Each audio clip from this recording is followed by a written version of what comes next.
What's poppin', Tub Nation? Welcome back to Tub Takes. This is a video podcast where we go over what's been making waves in the VGC scene. Today, I am joined by my co-host, Adi up top.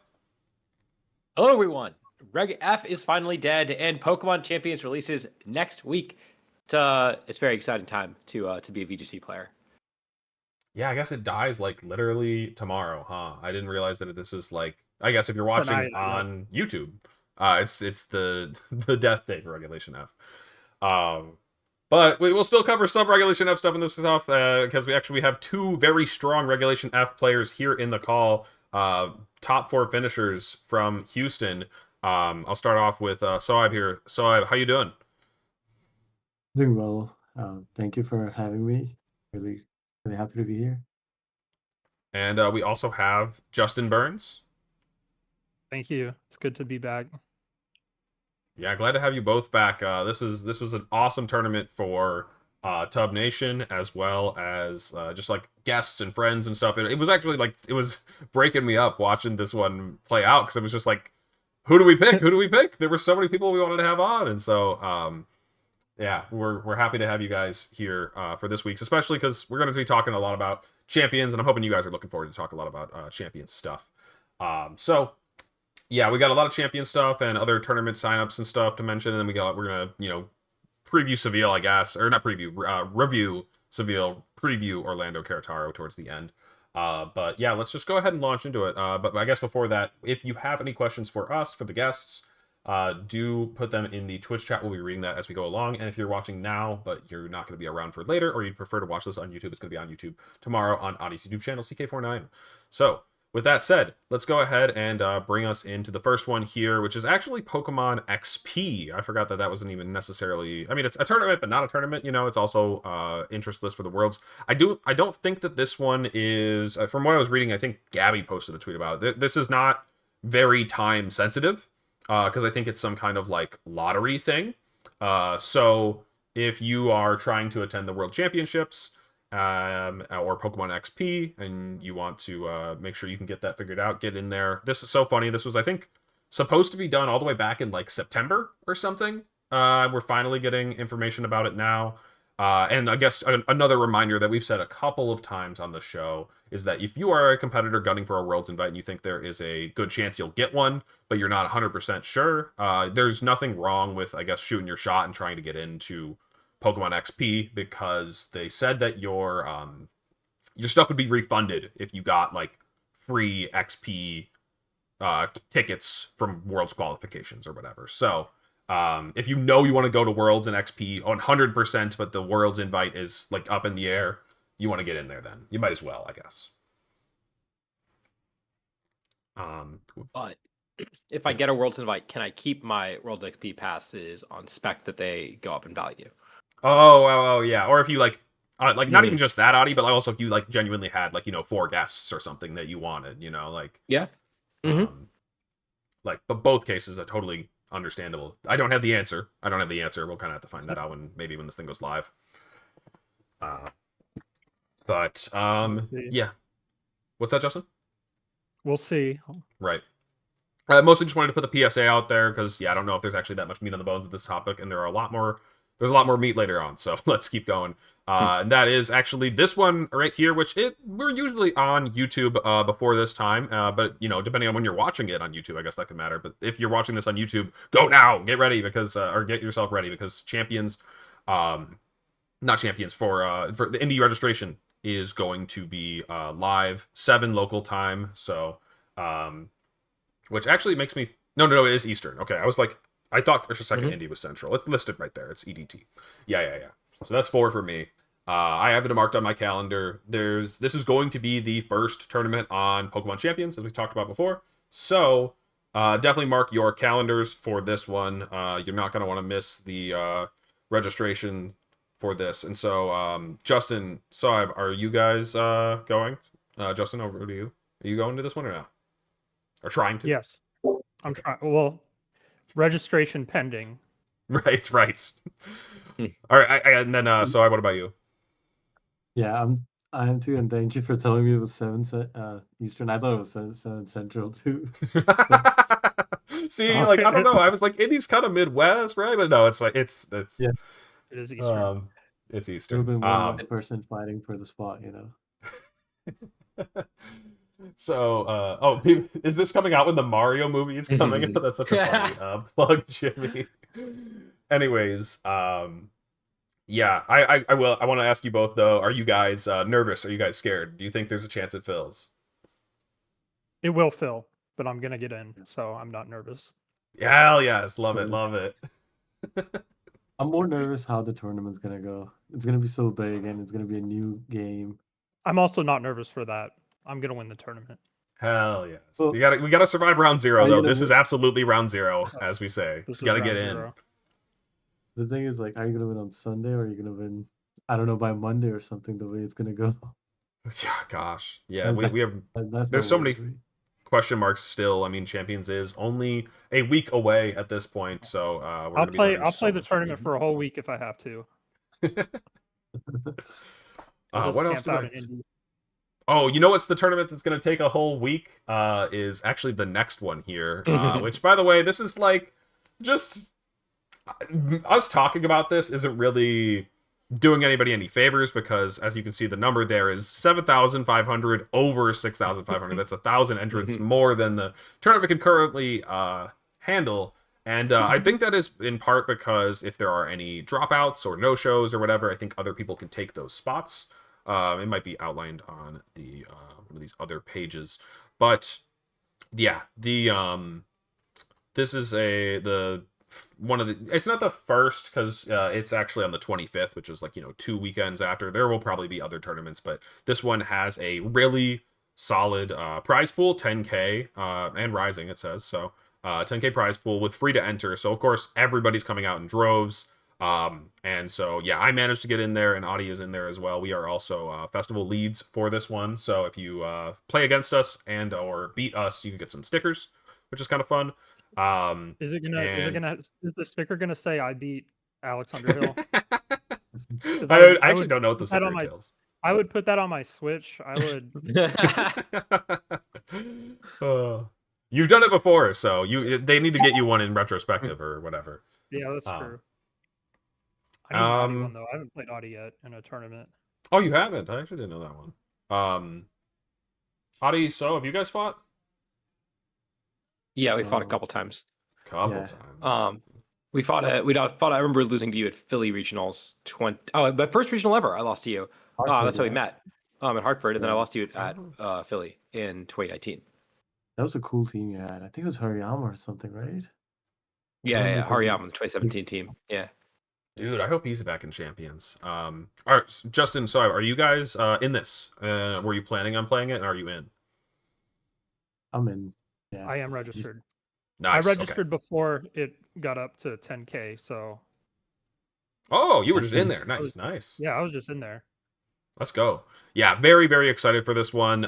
It's weird because again, like I want to plug it, but also like plugging it feels Yeah. disingenuous. If Because, If you haven't signed up, it's too late. But you Right. can go sign up to be a judge, so other people can play.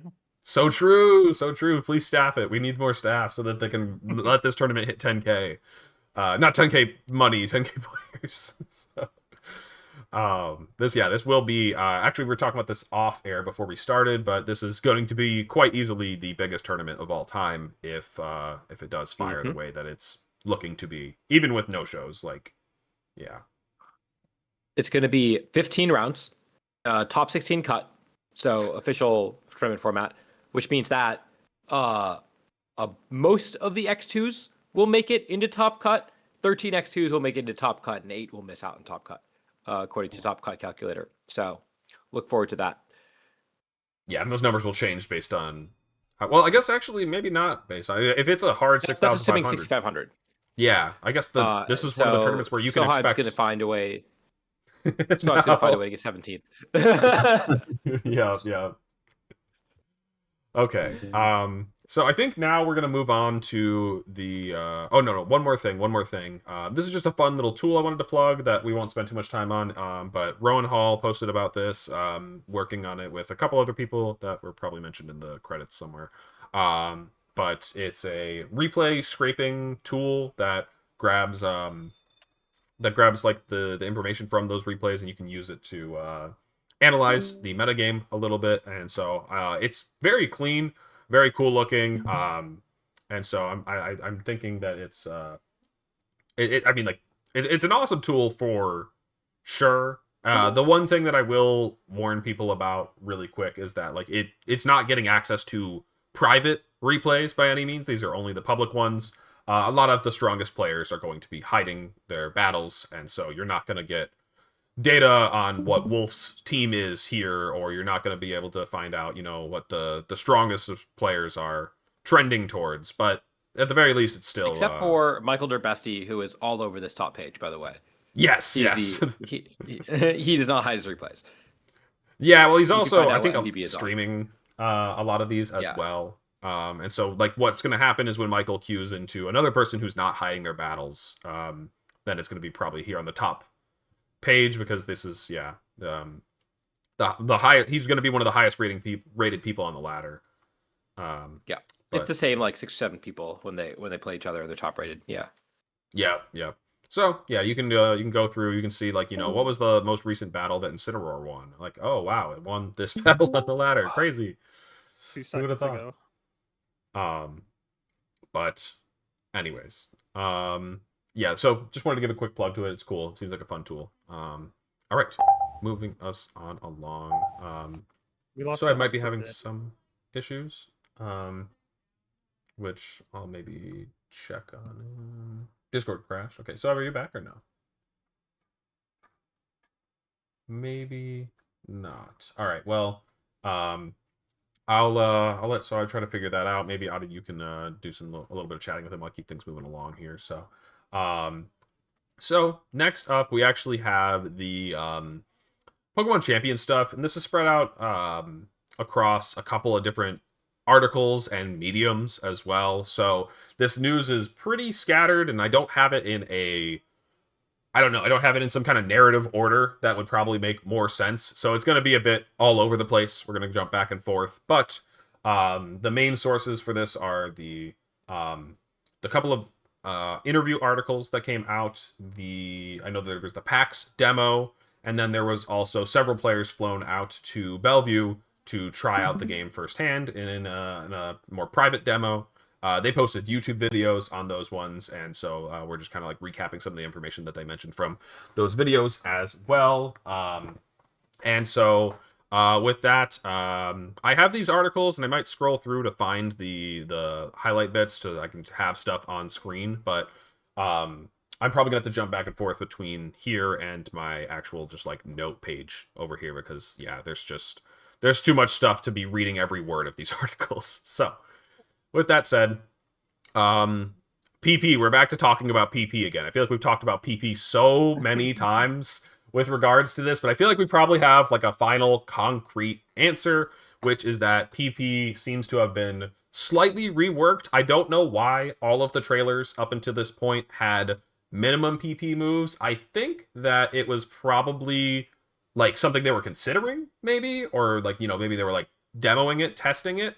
Because PP does not work 1-for-1 how it works in the games as it currently has. For example, Protect got reworked. It's now 8 PP. And then for other moves, I think one of these showed the translation, or maybe it is. There's just 4 possible values now: 8, 12, 16, and 20, which is pretty simple. Makes it pretty straightforward.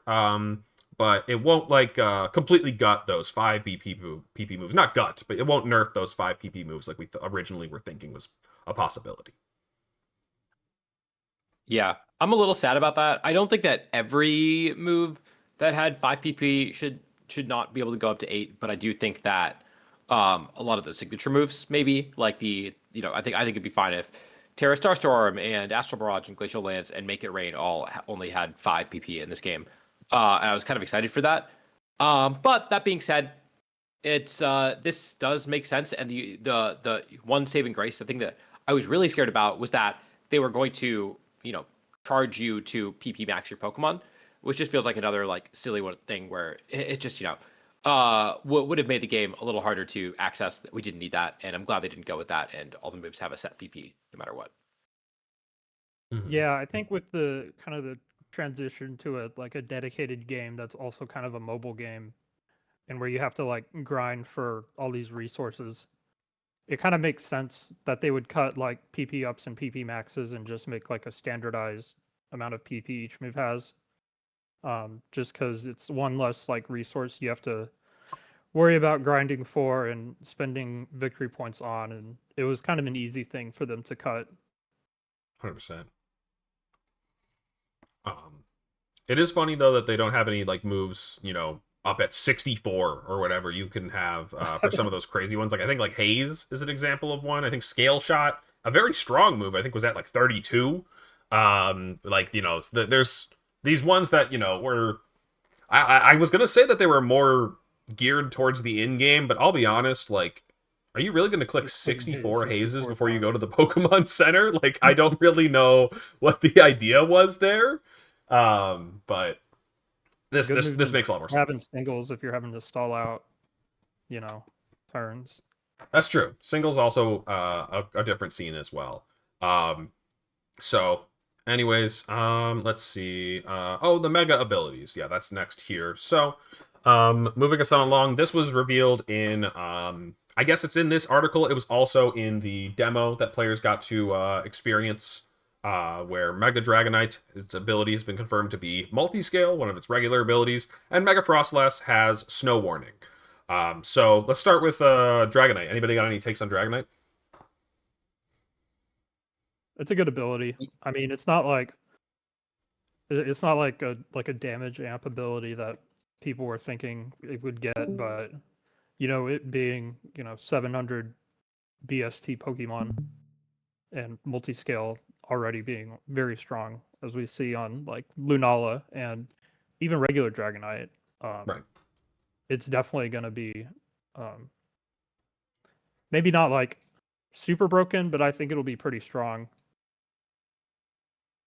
Yeah, I think that it has this big opportunity cost of using your Mega up when I think because you don't change its ability, normal Dragonite does a lot of the same things. Right. Like I feel like the best multi-scale set that we've had this generation is this scale shot set, it feels like. Where you need to have the limit dice. And so you can't really run that on Mega Dragonite. And obviously we'll see what the move pool looks like. We'll see what the I think Mega Dragonite is a special attacker, so we'll see what its special attacking moveset looks like. But I just don't. What's up? It's a Gen 1 Pokemon. It's going to have a great special move set. That's true. It has true. all those things. All Right? Flamethrower, Ice Beam, Thunderbolt, etc. Yeah. I just think it faced a lot of competition. So I'm very curious if this is actually good enough to do better than say Mega Salamence, which we know is very strong. Right. But Sohaib, are you back? Yeah, sorry about that. Are you guys able to hear me now? I can hear you. Yep. Yeah. Okay. Yeah. My bad. But yeah, no. Its abilities kind of. I'm not sure like how they're going to work. Like multi-scale and inner focus. I feel like as soon as you switch it in, like you have to be really careful with how you switch it in, or it's like ability is just wasted. Unless it's like something like Zygarde, where it's like if it megas, maybe it gets its HP back or something. But yeah, I feel like its ability got wasted. And we still don't know the priority thing for switching versus Mega Evolution, do we? Because I've heard things that say I'm pretty that. sure it's normal. It's not. I think that got debunked. Yeah. most part. So Okay. I'll leave it in here. Apparently, there was some concern that megas in the order of the megas would happen in a different order than we were typically used to, and that is with regarding switches. Switches happen first, and then the Mega Evolution happens. This was, I think, getting a little bit confusing because of the way that some of the trailers and footage was chopped up. I think they maybe like almost like slotted some things out of order.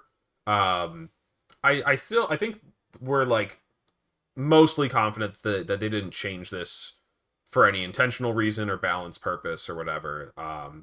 So I included this, but I think we're still. I think most people are leaning towards it's going to be unchanged, and if it is truly changed, we'll probably have to wait until the games come out to give a more firm answer on this one. But yeah, it was looking a little bit weird. Charizard, if it was flipped around, you could switch in your Pelipper after Charizard had Mega evolved, but in the middle of the turn, and that would kind of make some of the weather setting megas have to work a little bit harder.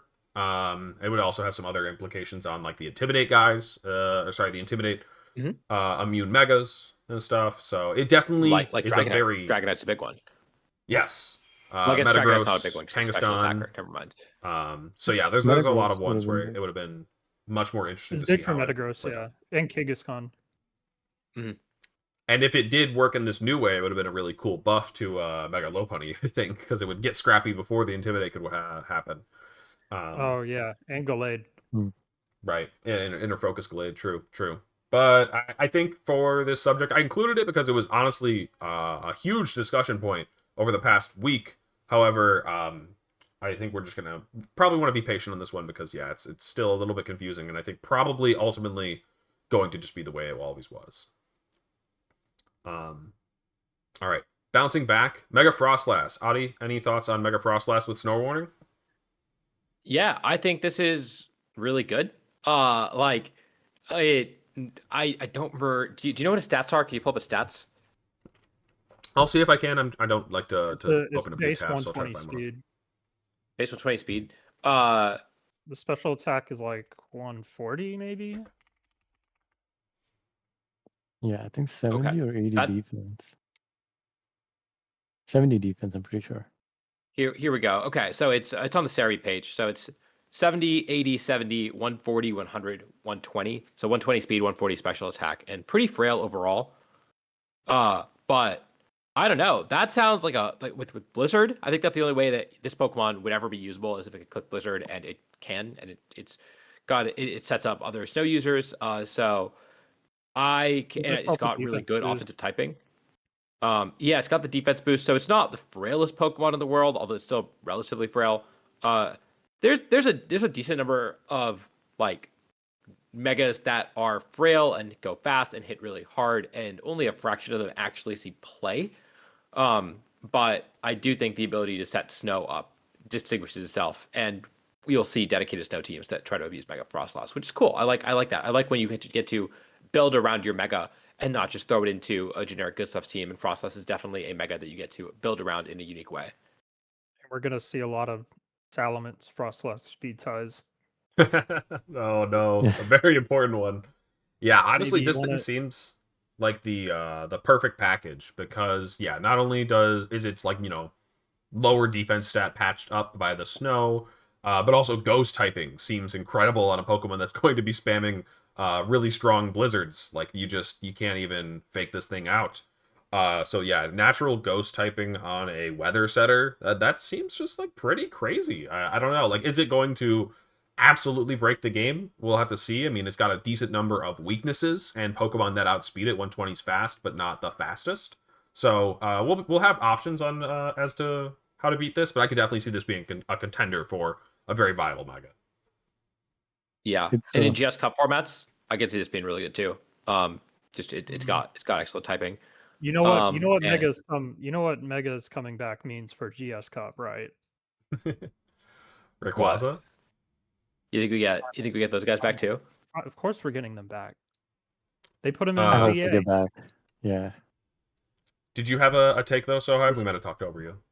Yeah, no, it's all good. I was just gonna say, like, one thing I noticed that I'm happy about is that base 120 speed feels normal now. Like before, like with Flutter Mains and like Chien Pals, 120 didn't feel like 120 anymore. So it's kind of nice to see 120 is real again. So except but you yeah, got Mega Gengar staring you down with a Shadow Ball. So yeah, we pretend it's not real, but sorry about that, buddy. But yeah, no, it's I don't know. I'm excited about Megas. It's like the power level is gonna go pretty it's gonna feel a little bit more stable compared to like Also, the the chat is earlier. saying that they Right. just announced Pokemon Home's going to have an update tomorrow or on April 2nd for ZA transfers. Yeah, I saw one about this earlier as well. Thursday, there's going to be an update for that one, and that might end up giving us the abilities, which would be Wow. really cool because you might be able to data mine the abilities for the megas Well, from Pokemon Home. maybe. Maybe. Right? Yeah. We'll You see. can't mega evolve them in Pokemon Home, so No, you can't. That's true. That's true. 100%. Yeah. So yeah, that would definitely be interesting. I guess that's just gonna have to be on next week's episode, which I don't know. I don't know what we're doing for next week's episode because that's like the Tuesday before the game. Are we really gonna? I don't know. We might wait till the games you come can out. do We'll you can see. do a Tub Takes, and then right as Tub Takes ends, the game comes out and you play it. Yep. True. That's true. We could do tub takes into the game releasing. That would be really Did we do it cool. until the game releases? Probably midnight Eastern time for North America. Also, Heather, your I don't- message here in the chat. I don't Didn't know say how they're they going to- release mobile game like the like free to play releases like that. Mm-hmm. No, I'm not 100% sure either if it's going to be some kind of time. I mean, I'm sure that I'm going to end up Googling that on Sunday and Monday and Tuesday. When is Champions releasing? What time? What time of day? What time of day? What time zone? Australia is going to win Worlds because they get champions before the rest of the world. So here, Heather says, didn't they say they were going to announce the rules through Home 2? It was in the rulebook update. I have a whole section for the rulebook updates later. We'll definitely come back to that one. We'll get around to that. But yeah, Mega Frostlass definitely seems to be showing some promise. Let me see. Other things they mentioned. You can they mentioned Urshifu here in this one. You can see the typing of Pokemon now. I think we might have covered that one last week after the trailer. But yeah, you can see the typing of Pokemon in Team Preview, which is just a nice little change. Moves descriptions are more descriptive, for lack of a better word, but that is massive, I think, for accessibility. No longer does it say like Waterfall has a chance to flinch the opponent, or like hits them with a torrent of waves. It's just like the flavor is fun, but like getting down to actually the numbers and stuff is really, really helpful. In fact, this one even has some crazy specifics. Dragon Dive, I think that is Dragon Rush. Dragon Rush has a 20% chance of causing the opponent to flinch. Its power is doubled, and it always hits the opponent in the minimized state, which is like kind of funny. People are learning Go ahead. People are learning for the first time that there's a bunch of moves that always hit a minimized Pokemon and does double damage to them because of that. It's like an obscure. Because they I only knew it for like Heat Crash, I think, and like Heavy Slam, I think. Yeah. This is, I mean, like this example is probably not like the most like dire one, and like you could probably literally win, tournaments. You could so I just got top 4 at Houston and had no idea this existed because it's not the most relevant, but it's a good example to be setting of like the type of descriptions they're going to be getting into, letting you know the finer details so that you can start to learn this stuff and have it as tools you can use for building and also to know when you're actually battling. So that's super exciting and awesome. I mean, I'm just very excited that they are, I don't know, really taking this game seriously towards like accessibility and stuff. Let's see, they also include categories, right, for the different types of moves, so you can know what move is a sound move and what move isn't. So you can finally like read Yawn, and it'll say Yawn is not a sound move, and you'll be like, what? Okay, I get it. It says you don't make a sound. Can I also get the goes through protect flag? I actually really need that one. Right. Contact is another big one. I'm sure, I don't think that's listed here, but I'm sure it'll be in there. You've got even the move priority.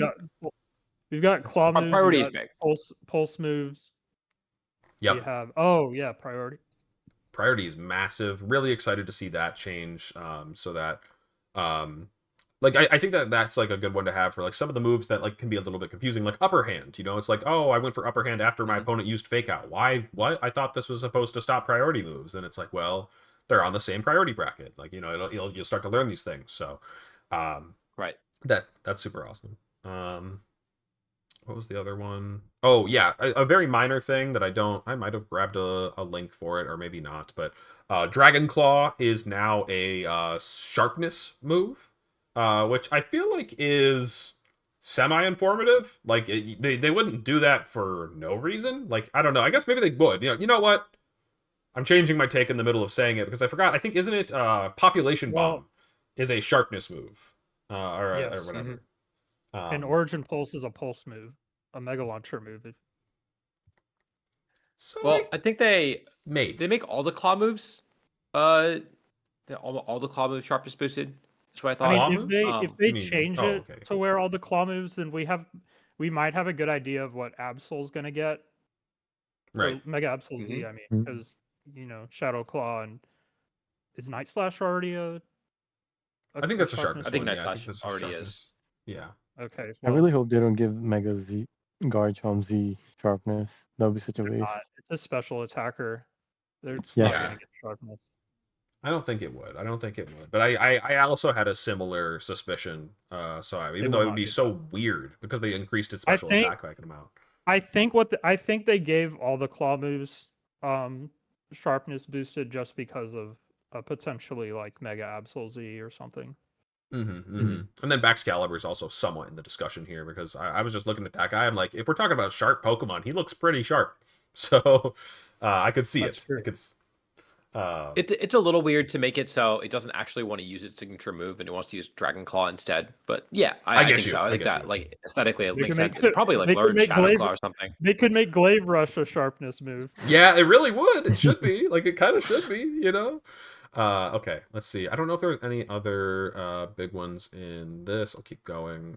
The other stats, and then this stuff. Let me just double check because I think I have it all under the...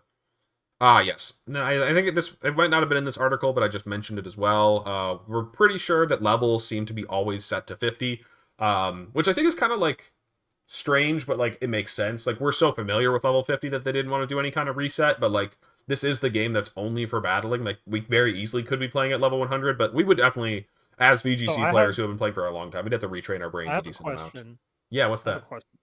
So they don't actually show the levels anywhere, right? It just uses the level 50 stats. I think so. Gotcha.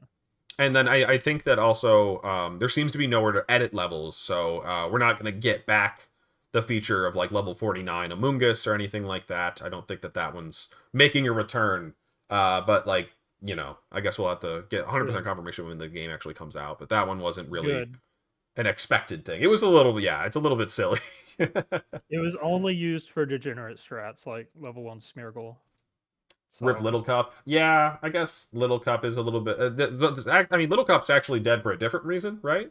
Because I think that one's in the next article. So let's go through here. I think this one is actually... Go ahead, Sohaib, sorry. I just wanted to say, so remember like the percentages for like Intimidate, how they changed those in the UI too? What was it that they changed for Intimidate? Oh, yeah. So yeah. Oh, yes. I forgot the specific numbers, but yeah, like. So how the UI used to have we got like a UI that shows stat changes in Sun and Moon, right? Like +1, -1, etc. Now that actually shows what multiplier is being applied. But something interesting is that it showed like a -1 attack Pokemon and said the multiplier was 0.7, right? When it should be like 0.67, like 2/3 drop. So right, we're thinking it's they either like nerfed the like damage reduction to where it doesn't drop you as much as it used to, or they're just like, we're gonna round up to, which I feel like they might have nerfed it because I think I'm in the opposite camp, Justin. I think it's just rounding, and I actually got this from watching Wolf's video. He said it would be a lot more difficult to do the math because like it is just multiplied by 2 divided by 3, which maybe not everybody's doing that in their head, but it's a little bit easier than doing like a 0.7 multiplication. And so I do think that it's probably still 2/3, and that it's just a rounding single digit type thing. Maybe. Okay, but let me give you the other reason.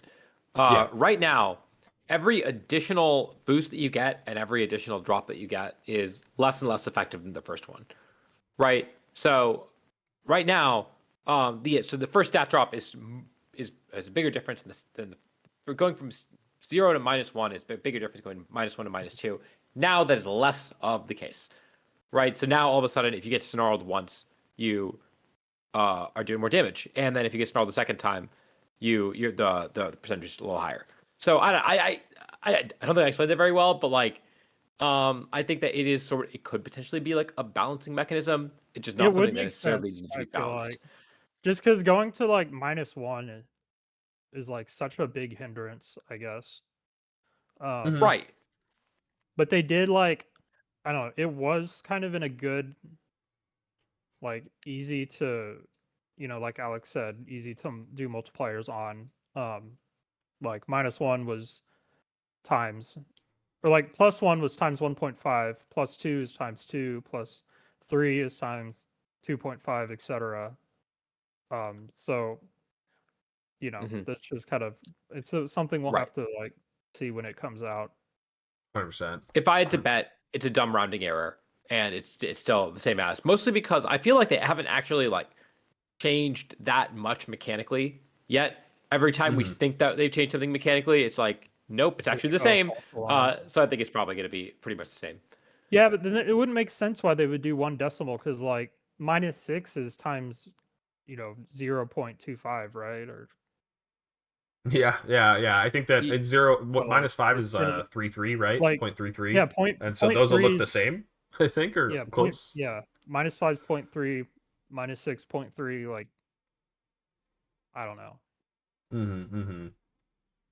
Yeah, I think if honestly anybody combed the footage and just found out what it looked like at -2, that might also give us some clarification because I mean, that's just that's always gonna be minus. I mean, yeah, because should be 0.5, but if they change it, like, did they really just nerf then, just -1? It'd be weird. It would be weird. We also do have yeah. the HP percentages displayed. That was another thing. We covered that in a different one though, but that's another change that will be Actually, I'm taking gonna some look up getting. something up real quick, because accuracy and invasiveness have different multipliers with their stat changes.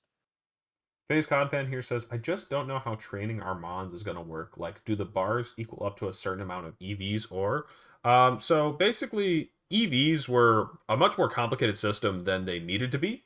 And this game is going to simplify them. So I think that if you knew how to put 252 on a Pokemon, you're going to know how to do 32 as it's displayed here.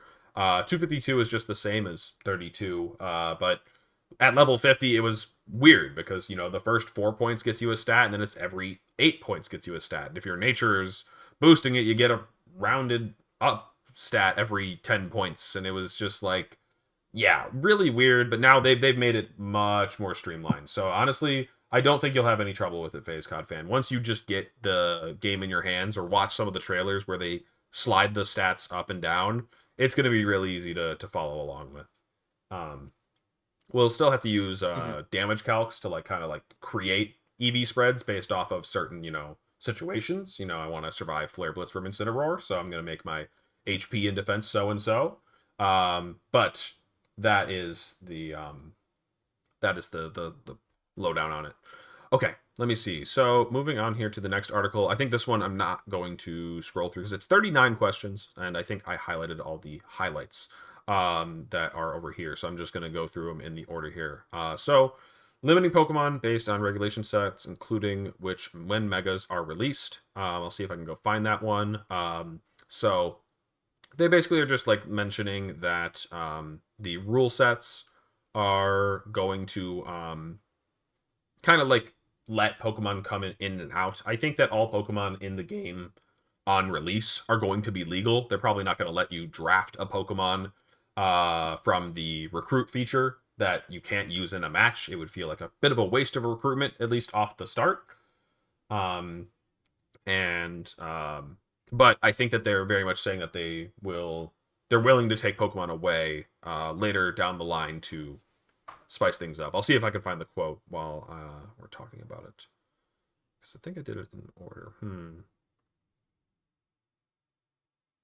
I don't remember where this one is. I'll come back to it and keep moving. See if I can find that NFE one because they mentioned that in this article as well. But Mhm. the NFEs are out. I don't know why Pikachu is in all the trailers. It's still kind of confusing me that like they're like, yeah, we're not gonna do fully evolved Pokemon. We know that Clefairy and Porygon 2 have had plenty of successful finishes in the video game championships, but we're But gonna here's keep them out to Pikachu. keep the game simpler. And then Pikachu's using its attacks. I don't know. Let me see if I can find this one. And I mean that kind of makes sense because you can put the NFVs that have signature items in the game. I think Pikachu might be the only one that you actually do put in the game. But if you just want to not put Eviolite in the game, that makes sense because if you put Eviolite in the game, then suddenly you do have to start making really difficult decisions about where the cut line is for NFVs and which ones you include and which ones you don't include. Mm-hmm. It does say for now, so they could does say for eventually now. add in Yeah. Clefairy P2 and yeah, but I don't think that they need to. Like, you can have a lot of really interesting formats that don't include any NFE Pokemon. So, even Yeah, though I do love but my in Like I would time. Clefairy, argue formats are more interesting without Clefairy. Dang. So, what's your take though? What were you saying? Oh no, I was gonna say like there was a time in Scarlet and Violet when we didn't have P2 for a while, and I Mm. think it came back in the second DLC, right? So Mhm. yeah, I think we'll be fine. Yeah, just a I feel like quick like yeah, off the dome. Did we use any major Eviolite Pokemon in ABC? Regulation ABC of Scarlet and Violet? I don't know if Eviolite was making any big waves then. I don't think so. yeah. Just off memory. I don't know. So yeah. Oh, Murkrow. Did Tom mention Oh, when indie signups start? I'm wasn't seeing it 3 Sash p.m. most of the EST time? and 7 p.m. EST, and I don't know which one is Yeah. right. I'll grab it for you, but it should just be It 7 it's p.m. 7 EST. p.m. EST. It's Yeah. I just I opened the Arcanine page and it I is have not 7. seen anything about 3, but yeah, sorry that you saw that potentially misleading thing. But I've cleared the Guys, it's at entire 10 day. Of p.m. course, EST. I'm going to just be sitting there refreshing the page for 24 hours straight just to make sure I get in. Jokes aside, let's see. I think this part above, by the way, mentions the stuff about Pokemon. So it says, like, will all Pokemon appear in Champions, and they're going to roll them out and limit them based on regulations. Here's the quote. We also plan to set limits based on regulations. Um, and then this is the quote that I thought was kind of interesting. It says, "What is the process for deciding which Pokemon will appear?" They're working with Mia or Morimoto.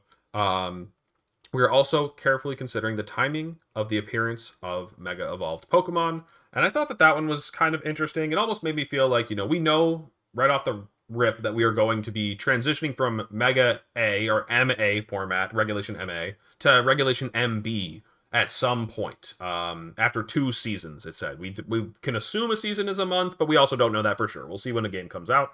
But after 2 seasons, we'll be playing MB, and there probably has to be something to distinguish MA from MB, or they wouldn't label them differently. My personal take is that maybe not all of the megas will be included in MA, and we'll get some more added in MB. Yep, that's exactly what Well, they're going to do. yeah, That I can tell you right off the bat that the Heatran and the Latsies aren't going to be in MA. Yeah, just the So it's just a Pokemon question of themselves probably won't be Mhm. legal, right? yeah. It's Probably. just a question of if the other megas, like which other megas. Like we haven't seen Salamence yet, Mm-hmm. but Right.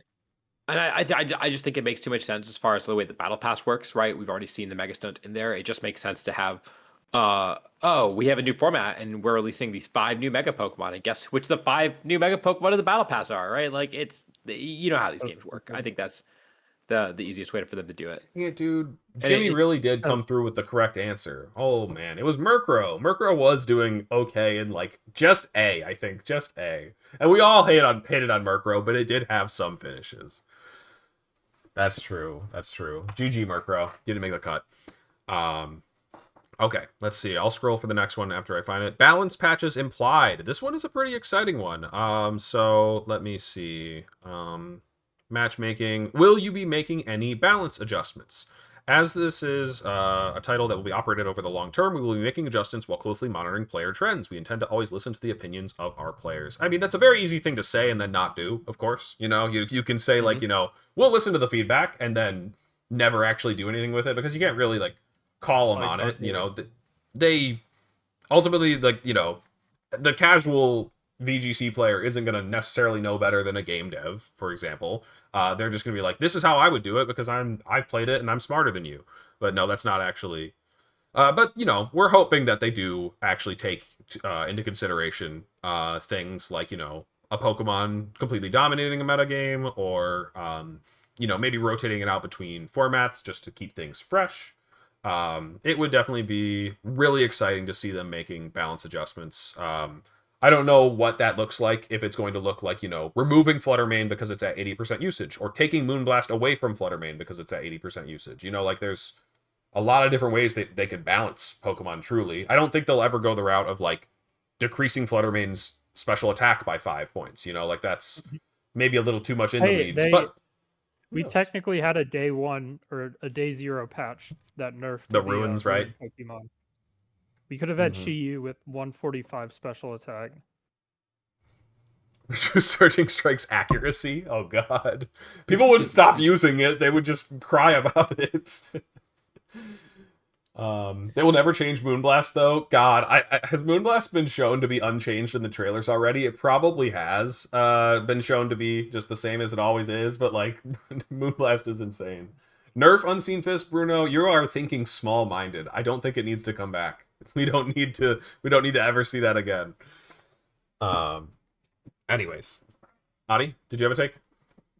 Yeah, I mean, I think we will eventually see Urshifu again. Hopefully they will nerf it. I think they will. I'm curious how they are going to do balance adjustments as once Pokemon are in the game. I have no doubt they have made many nerfs to Pokemon, be it via moveset, like we saw. Spoilers for later. We saw Incineroar just get knockoff. Right? We can talk about it now. So yeah, that's yeah. So we see some nerfs right now. Moveset changes. Gengar doesn't have Encore. It's another example. And I'm sure we're going to see nerfs to different abilities. We're going to see nerfs to and Unseen Fist. Definitely going to see a nerf, in my opinion.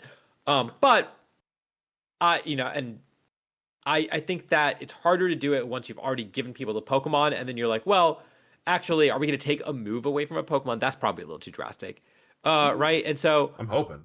How else are you going to nerf a Pokemon other than maybe making small changes to their stats or making changes to the way that like abilities work? And those seem like the abilities. What's up? I'm sorry to cut you off. This is something I'm passionate about. Yeah. You gotta give Mega Kang its, old Mega Kang. Oh no! Things are way Get too him off the broken. stage! Get him off the stage! This is the only reason I came on Top Talks, just to talk about give Mega Kang power of punch back, and its old power back. Oh, Like, I think it can have. why are you doing? I don't think it can have the old power back. Come on, everything else is broken around it. Like, why are you doing Mega Kangaskhan wrong? No, Kang would still. Okay, fine. Give Mince its old ability back. Give Gardevoir its old ability. Loki, give it back. Yeah, let's do it. Like, they don't even feel as bad anymore. Ever since I've played in Scarlet and Violet. Yeah, Gengar can keep Encore too. Let's Encore Kang into Fake Out. Go for it. Oh my gosh, dude. Yeah, let's just I'm already concerned that the new megas are not going to be good enough to be used over these old megas, including Kang, including Salamence. I don't need to see these guys get significant buffs. Right, 100%. Yeah, that's the fun part is, yeah, will these guys be able to keep up? Adding items in the future, next one. Let me see. How will the restrictions on what items will be be lifted? A certain amount of items are available from the start. In addition, you can obtain more items from the shop using in-game points, and we plan to increase the selection of items available there in the future. So they're going to add more items. I feel like this opens the door for them to just kind of like they definitely can update the game with the main series. They mentioned that in some of the later articles that we'll come across, that they are going to be following along with the main series. So if Winds and Waves adds the the one that people always joke about, the headphones that makes you immune to sound moves or whatever, then they'll probably port that one over. But I am curious if they're either implying that some of the moves are missing, like maybe Assault Vest isn't in the game and they're going to think about adding it back later, or if they're saying we're gonna try experimenting with adding brand new ones that are designed for champions. But it sounds like at the very least items will come at a later point, so that's an interesting thing to think about. All right, let's go ahead and Yeah. move to the I next thing wonder. I then. wonder if this means like. I wonder if this means some of the common items are going to be rolled out later, right? Like, wouldn't it be interesting if we got like the Mago Berry was into the game, right? And they released that, or like Yeah, Rocky Helmet. I think we've actually seen. bring back Oh, I mean, the Mago berries and stuff. right? Like they really So could release that later on, if they wanted to, at some point, because they aren't like commonly used. Or even more common items, or alternatively, they might be referring to uh items that are signature items, like Thick Club when Marowak comes into the game, or Stick when Farfetch comes into the game, or whatever, right? And that's all they're talking about. Or Eviolite.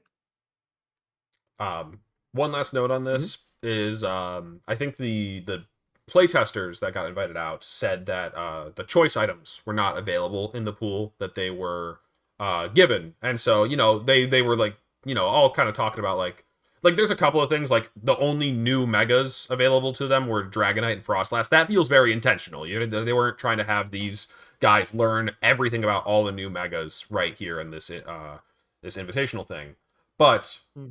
yeah, I think they said. I think I remember watching Cedric's video. Definitely go check out their coverage, Cedric and Wolf and all the other players that got invited out. But I think he mentioned that none of the choice items were there, and I don't know if that is implying that they'll add the choice items back later, or if that was just a more limited experience because of what the experience was meant to be.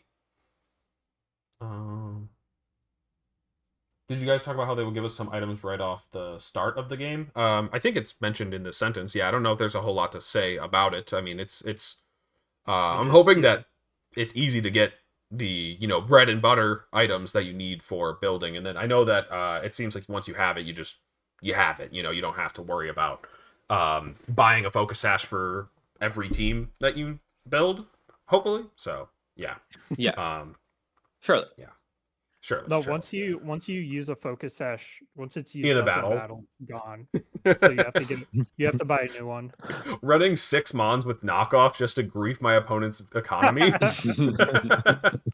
Losing every battle, but just ruining your VP count. Oh man.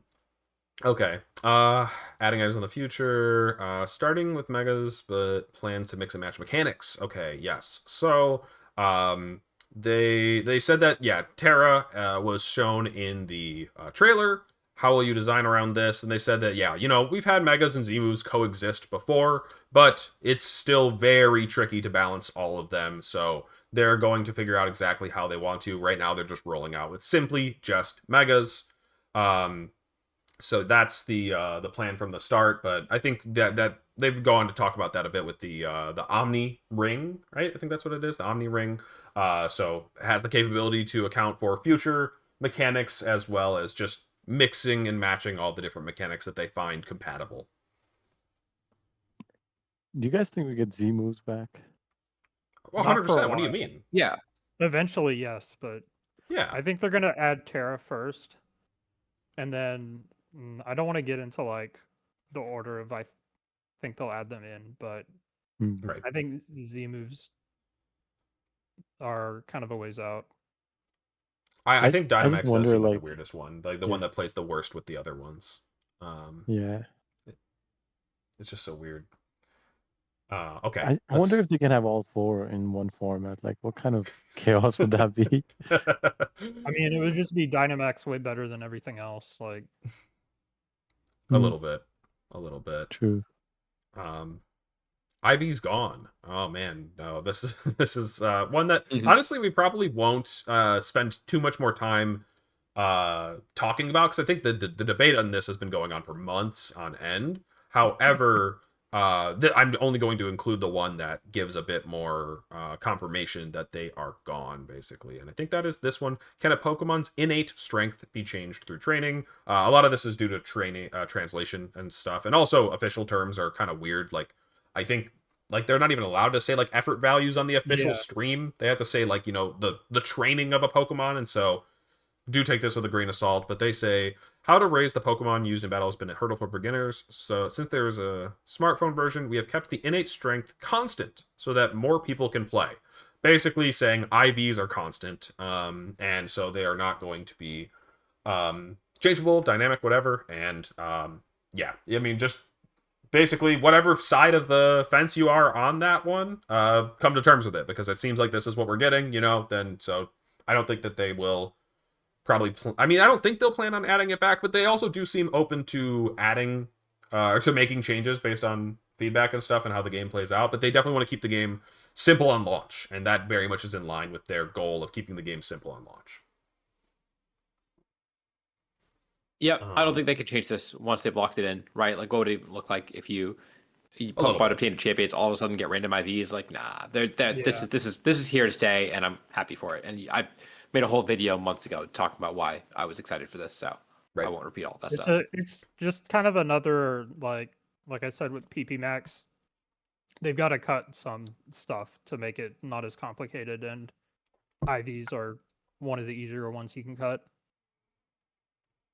I'm curious about what happens to my mons that are already 0 IVs. Do they get changed to 31? So actually, I might have a section that we'll come back to later. I don't want to hunt it down now, but just hang around, John Marshadow. But basically, they do mention that all the stuff that for Pokemon that you port in, they're pretty much going to come out the way they came in. For a lot of the stuff, they come in with their moves, with their abilities, and nature, they said. And I think that, I mean, IVs, they will look and appear maxed, but they will the EVs that you have on your Pokemon are not considered when you transfer the Pokemon in. You are going to have to spend VP to retrain these Pokemon. It's a different EV system. For example, if I have an Incineroar that's max HP, max attack, and 4 speed, technically, if I wanted to do the exact same spread in Champions, it gets an extra stat because of the way that the new system works. And so, yeah, it'll instead be 32 HP, 32 attack, 1 speed, and I don't know, 1 defense or something, I guess. And so, but yeah, I think that your 0 IV guy that you transfer in, when you get it out, it's going to be 0 IV as well. So don't worry about it. All right. Let's see. Next here, then, yeah, no replays. Let me see. This is just talking about recruiting Pokemon and stuff. I think a lot of that didn't seem in like the music or whatever. Data is synchronized between different versions. No single player Spectator mode. mode's pretty big, right? I must have passed it. Okay, I think I did pass it. I think if you check my Twitter, I have a screenshot of it somewhere. Here it is. Is it possible to yeah. watch past matches again? Also, is there a spectator function?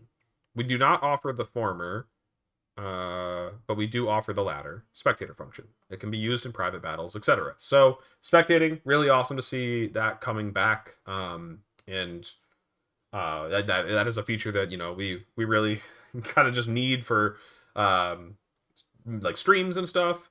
Replays would have been awesome. I mean, definitely really torn up that we don't have them. It's so crazy that we had them back in the day, but we're just not going to see the return of that ever. It seems, but I think Justin, if you gave me the choice between spectator mode and replays, I'd take spectator mode. Just because you can watch stuff live, and if you need replays, you can get a capture card, have a buddy like record your match in spectator mode with a capture card. Kind of the opposite. I feel like it should be easier for the average player to review the stuff, and then like for the stream, they'll just set you up on their stream capable device probably. But I'm just gonna be in the greedy camp that wants both. I think I want. I mean, both. Both is ideal. The other thing about spectator mode is I'm like more inclined to like, stream myself playing online tournaments if I can be like, hey, can I join like on a spectator mode or like can I join with a second like account to do spectator mode and record through like that watching the games rather than that is kind of fun. You can see what moves I'm picking, you can see my stats, things like that. That's a cool idea for streaming. Honestly, I didn't thought about that, Justin. Good point. Adi, though, go ahead. And even regionals, right? It's just or internet or whatever. It makes it so much more fun to watch when you don't know what the players are doing. Yeah. The spectator experience is pretty tremendously better. I think it's weird. It's been weird the last couple of years where the commentators can see what one player is clicking and are commentating based on that, and it does I mean, Yeah. it affects how they think about the game too. I really like it when they are, coming from the same perspective we are, where we don't know what either player is clicking, and I just think that is far more interesting to watch. That being said, and I do think that is probably more important than the replay functionality. But I also think for this to be like a serious competitive game, replay had to be in it. It's we are playing NPA, and we were talking about do you want to host it on Champions or Pokemon Showdown? And you know what? It's really hard to do it on Champions when you can't save your replays on Champions.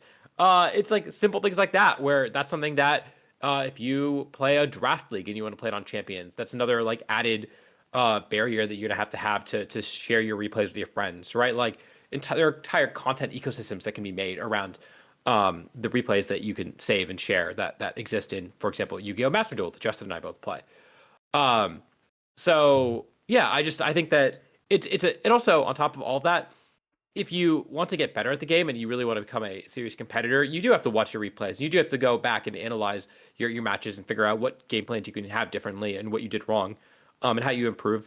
And so the fact that you can't do that in this game is, or at least again, without making a second account as a spectator mode and streaming that somewhere, or like it's just so many extra steps so what should be a really really basic functionality is something that we had for a long time, and it makes me it makes me feel like this is the bare minimum requirement to get like competitive play off of the mainline series games, and not as aspirational as it could be, because that's like the first stretch goal that you get to is let's re-implement replays, and they didn't even get to that stretch goal. Mm-hmm. Mm-hmm. No, 100%. I mean, so people are talking about it in the chat, and I would love to be coping and hoping with y'all, but I'm definitely just gonna get settled in with what they give us off rip, and if they add more features down the line, I would be thrilled, of course, but I'm not going to come in with any expectations that that's going to be happening. Let's see.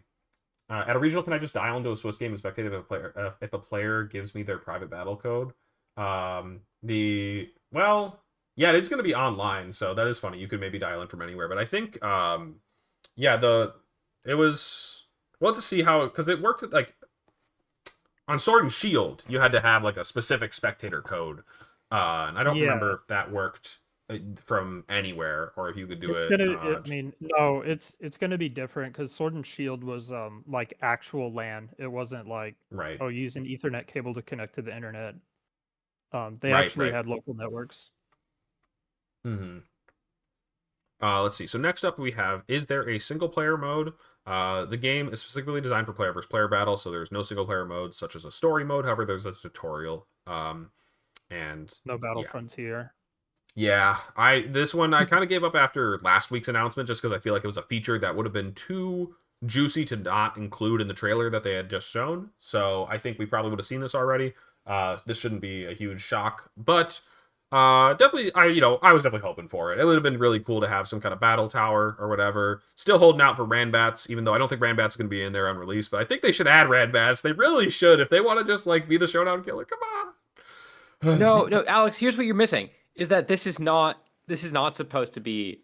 This is my hot take. This is not Pokemon Pocket for VGC. This is TCG Live. This is the bare minimum they need to have a VGC simulator that isn't on the main series games. And if they really wanted to like make a game that had widespread appeal to people who don't like already like VGC or already like aren't interested in VGC, they would have done things like Rain and Battles. They would have done things like a Battle Frontier. Those are such easy sells to the average Pokemon fan. But yeah, it just feels like they're just trying to directly trying to port VGC battles over as easily as possible. And right. Mobile seems to. I mean, the fact that mobile comes out later too makes it feel like an afterthought when that should be like that's a huge market. I don't know. I really feel like this is a missed opportunity in some ways. Surely we can hope that they'll keep making improvements, right? Yeah, that's what I'm thinking too. They're going to be monetizing it. Then they're not monetizing live. No. Sorry, what's your take? Yeah, no, I was saying like I'm hopeful in that sense where it's like I hope like they're just starting with the bare minimum, and then as time when goes on, they might just start introducing more features. Like like I don't know who was saying, but like yeah, they're monetizing it. So as long as they're making money off of it, I feel like they have like more reasons to keep improving it. Right, but you only get one chance to make a first impression, and so you see the excitement and the popularity even just on the people who have a Nintendo Switch with the Scroll Tour. Mobile is a huge market, and you're going to get people to sign up and try the game out for a new Pokemon mobile game for sure.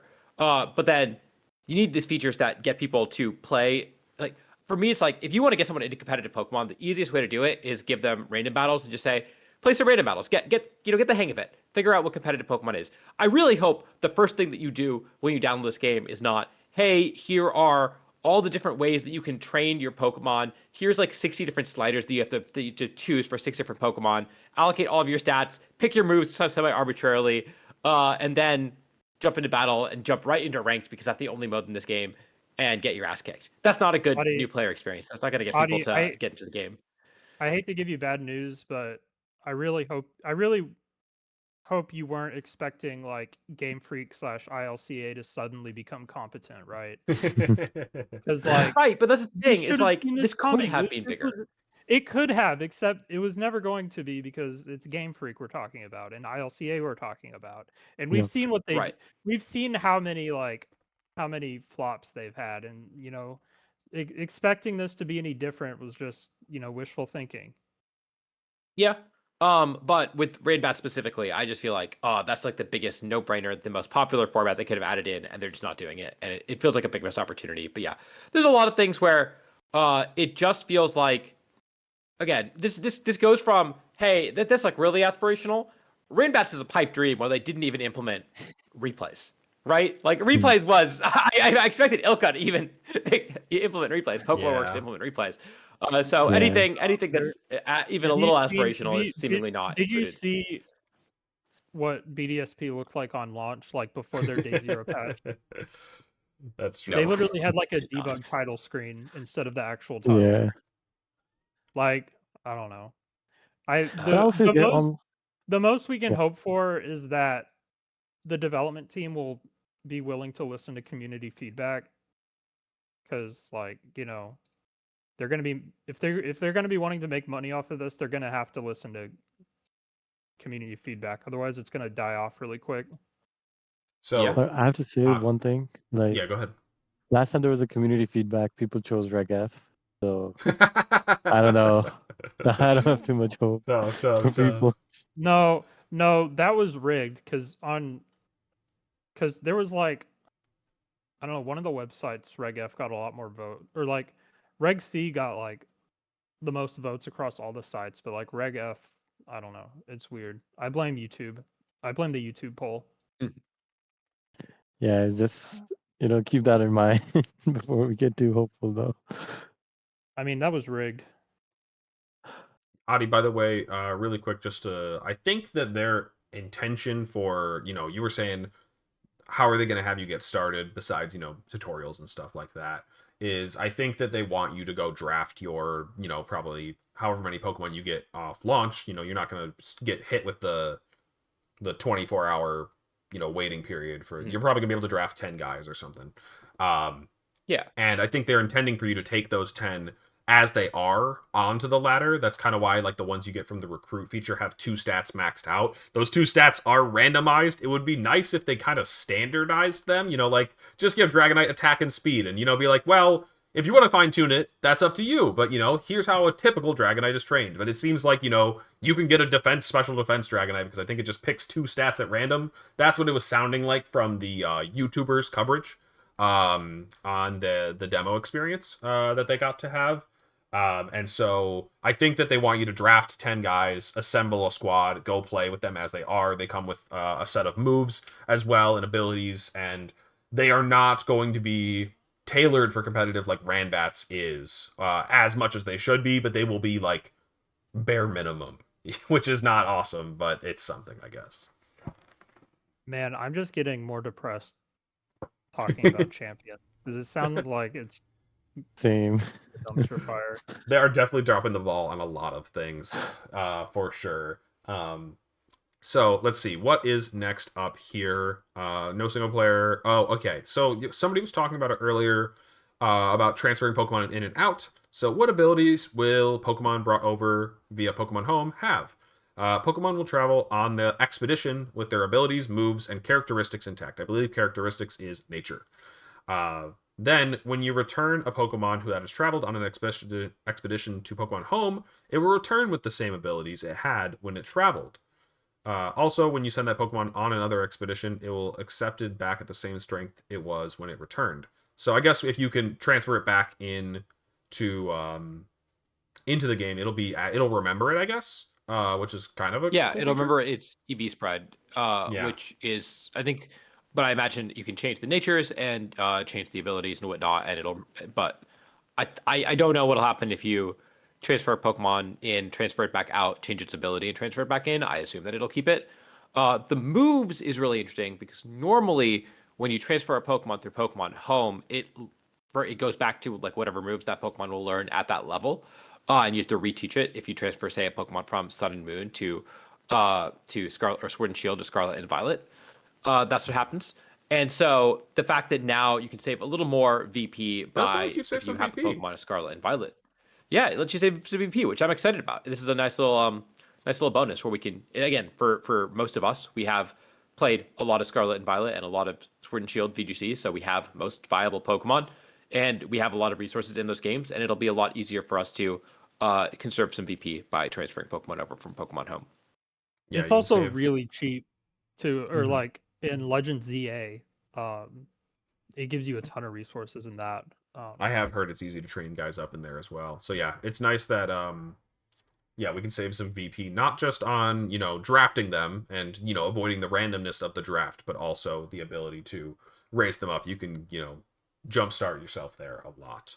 And then on the next subject of this, is there a cooldown period for linking with Pokemon Home, similar to that in Pokemon Go? It says there is no cooldown period, but there's a limit to the number of Pokemon you can take on an expedition at one time. So it sounds like the number of Pokemon you can have from outside sources in the game is limited. I don't know what that means exactly. If that means like you can only have 10 Pokemon from home in your game, if you can only have 30 Pokemon from home in your game. But it does seem, I think that's what the expedition feature here means. And this is when, I think the English version of this was visiting, I think. Remember, we saw that visit word from Pokemon Home, and I was very like concerned about it. It sounds like this is probably what they're going for.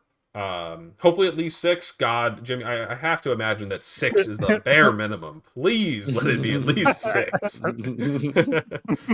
um, but it says there's no cooldown period, so as long as it's at least 6, you could. I mean, if it would be a pain, it would be annoying to have to take every team that you've built and transfer them out. But at the very least, it says it remembers them when they come back. So if you have to take your Incin and send it home to bring in your Rillaboom, it'll be fine, I guess. You can figure it out. I guess the real annoying blockade there might be, having limited Pokemon Home storage, because I would hate to have to like transfer it back to home and then back right into my Scarlet and Violet, because I don't pay for Pokemon Home right now. I've got the default, like 30 box space or whatever. I don't want to have to extend that as well. Let's see. So I think that was it for this article. And then the last article we have doesn't actually give a ton of information, but they go on to apply, first off, that Champions is going to be like VGC's home base forever, and that they will be updating it following along the main series. So it sounds like, like Winds and Waves comes out, we're not going to just suddenly shift back to playing VGC on that, which I don't think anybody was really expecting. But yeah, this is kind of like, I guess VGC might live and die with this game, so I'm really hoping that it does well. And shiny Pokemon are obtainable from recruiting. I think in the trailer there was a Glaceon that was shown, and I think other people were confirming. I think they just confirmed that you can get shiny Pokemon, but maybe nobody got it in the limited experience that they have. And then this one was kind of cool, just talking about the metagame. I pulled the exact quote, which says, "Our current plan is to have these different sets of available Pokemon and have that change over time. So the metagame of the Pokemon that are available at any given time may change as time goes on, implying that they're ready to mix and match things to create different metagames. And that is this is the thing that gives me a lot of hope, because truly, if you want, like, you can make VGC almost go infinite in its current state if you just mix and match different legal rule sets, or legal Pokedex lists, basically. Like, we can stick to what the mechanics we have, we can stick to with the moves and the number of Pokemon that we have. But we would love to see more come along, but just simply switching in and out when Incin is the standard Intimidate Pokemon, or Arcanine, and like, what is the standard Rain Setter? Is it Politoed, Pelipper? Like, they can just change these Pokedex lists, tweak them a little bit, and make some really fun different formats. Yeah, but they're not going to do that for several years, because they can just keep adding new Pokemon in until they get to a full GS Cup format, and then they can think about how they will deal with The that reset. 3 years down the line. Right. Yeah. I feel like they might speed run to GS Cup for the upcoming year and then reset when they release Wind and Waves. I can see it. I can Maybe the see next it. 2 years, I guess. No, I think they want to be able to keep like monetizing releasing new Pokemon. And I know that there's Wind and Waves going to add a new Pokemon, but like they could really draw out this process. We'll see. All right. So next up, we talked about the mega mechanics and stuff like that, and we're still not super sure how that one's going to work. So we'll come back to that maybe. This was fun. That Sarah pointed this one out. I'm surprised I didn't see it anywhere else, but Intimidate happens on both Pokemon simultaneously, which is just like a nice quality of life change. It's not like groundbreaking news, but it's cool. It's cool. Jacob, I don't know if Salamence is confirmed in. I don't know if people are saying because it's in Legends EA, so. Oh, I mean, yeah. It's gonna be in at some point, but we don't know. We don't have confirmation that Salamence is in yet. Like hard. Because one of the articles said that all the megas from Legends EA are going to be available, so I assumed it could be in. I mean, eventually. Bulbapedia does not have it on the list yet. Yeah. We'll see. Wait. One thing Zach, that's not how it works, little off topic. Right? Yeah. What is? Hold on, Zach's getting mechanics confused, and I just want to make sure I'm not getting confused. Oh, that's not how it works. It's always slot 1, right. slot 2. Yeah. Left to right from your perspective, I guess. So right to left from looking at your opponent. Yeah. And so, yeah. No, it doesn't give you any kind of cool info. If you were operating off of info, you were probably just like seeing coincidences or driving yourself crazy. Anyways, yeah. You still will learn. Add is like. Go ahead, Sohaib. I'm sorry, I forgot to say this earlier. Is that with monetization, I hope this like in Unite how they like have costumes for Pokemons. I hope they add them for champions. I would love it. I don't know. That'd be really cool addition. I said this I think last week or 2 weeks ago. More so than custom Pokemon, like Pokemon customizations, I want them to have cooler animations that you can buy. Yeah, I would pay for a badass animation, or like a custom cutscene. You see that eruption animation? Yeah, I did not. And one of my and the Mega Frostlass Blizzard looked really cool too. I saw that one on Reddit. It looks like the really powerful spread moves have like upgraded animations, and a lot of the other ones are very plain. Like on the trailer, they had Rock Slide and Swords Dance that looked really, really mediocre to me. So it looks like they really upgraded some animations, and others are almost direct ports. Right. It's kind of funny that I don't know why there's like so many moves, so I feel like they would probably like either decide that they could handle doing all of them and just like giving them all some flair, or just go for the standard like port them all over strategy. Yeah, and at least they're giving some flair to the stronger ones. It does kind of make sense. We'll see how many moves have updated. Actually have updated, but I know that I don't know. It's like Moonblast is pretty normal. Like Rock Slide is pretty normal. Swords Dance is pretty normal. So it might just be like the really, really powerful spread moves that have cool animations. I do got to keep us moving It's a bit, along here. So you actually gave me yeah. the perfect transition to the next one, which is you were talking about monetization. The prices were revealed for the U.S. And I think the direct translation was not quite accurate. It might have been like $6 in yen or something like that is what the translation looked like. But it's actually $10 for U.S. For the starter pack, and then I think it was $50 for the 12-month membership. Store more Pokemon in the box, have more battle teams usable at one time, and unlock membership exclusive missions, probably just making it faster to earn um, VP, almost assuredly. So, yeah. The what is the right price? $7 or $10? Well, no, it's 7 for the battle pass. It was 6 if you directly translated the yen. The thing was we saw the price for the battle or for the starter pack in yen in the Japanese release of this information, and people were just one for oneing it over to us. So the price listed here is probably the correct price, and that is the They're ripping $9.99. us off, man. So true, so true. So They decided one that thing were I easier didn't miss, marks. man. I'm gonna switch my region to Japan. um, They're gonna make me play in their circuit, but I'll pay that. yeah, I'm that's gonna the Pay get my price you gotta $50. I'm gonna pay. get my yeah, I'm gonna get my discount. Yeah. So, so yeah, So we just got to this understand information. something, Yeah. the $50, like if you get that, like do you still have to get the other two? Or I'm sorry, like I'm not as familiar with this. No, me neither, How does honestly. that I work? actually Yeah. don't think I know.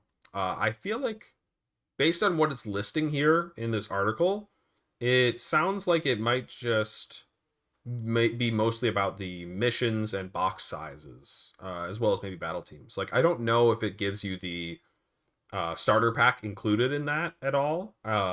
And yeah, I kind of gonna have to wait until the game comes out to truly confirm that one. But Mm. right now, the $50, I was thinking, like I am willing to spend at least some amount of money on this game, but the $50 with these 3 listed features isn't winning me over unless the Right? missions Yeah. are basically just a super fast track for VP.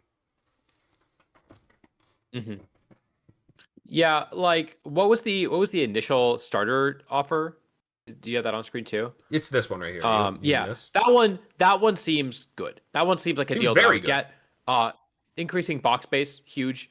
And the training tickets, quick tickets also seem really valuable. The other ones, they seem like more regular. I wonder if they're going to have other like deals like we see for this starter pack now, because I think that this game, from what I've seen, is probably pretty reasonably free to play if you have a if you have the existing games you can have transfer Pokemon in for Pokemon Home. It looks pretty reasonable so far. So we'll see how the actual payouts go, and all the details there. But like, I would like to not have to buy the battle pass. I would like to not have to pay $50 a year. I Right. think probably I would do one of those. I hope that both of them is not something that is required, because that actually does make it so VGC suddenly starts to get like more and more pricey, because $6.99 for a premium battle pass every month. Um, what is Oh, seven you're right. times I didn't 12 think about is the frequency of it. That's fair. yeah. And So it's $72 plus $50 a year is like 152. Sorry, not 152, 122 dollars a year, which is like not nothing, right? Yeah, that's what I'm So saying.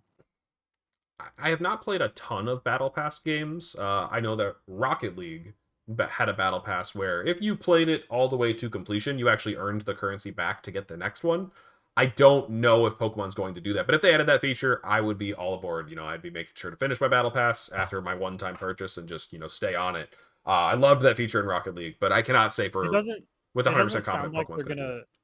it doesn't sound like they're gonna do it because you have to directly purchase Battle Pass Premium rather than because they said Buy they're not gonna currency. sell. Yeah, they're not gonna sell any currency. Is they said that explicitly. You're probably right on the money there, Justin. No pun intended, actually. But yeah, that sounds more accurate.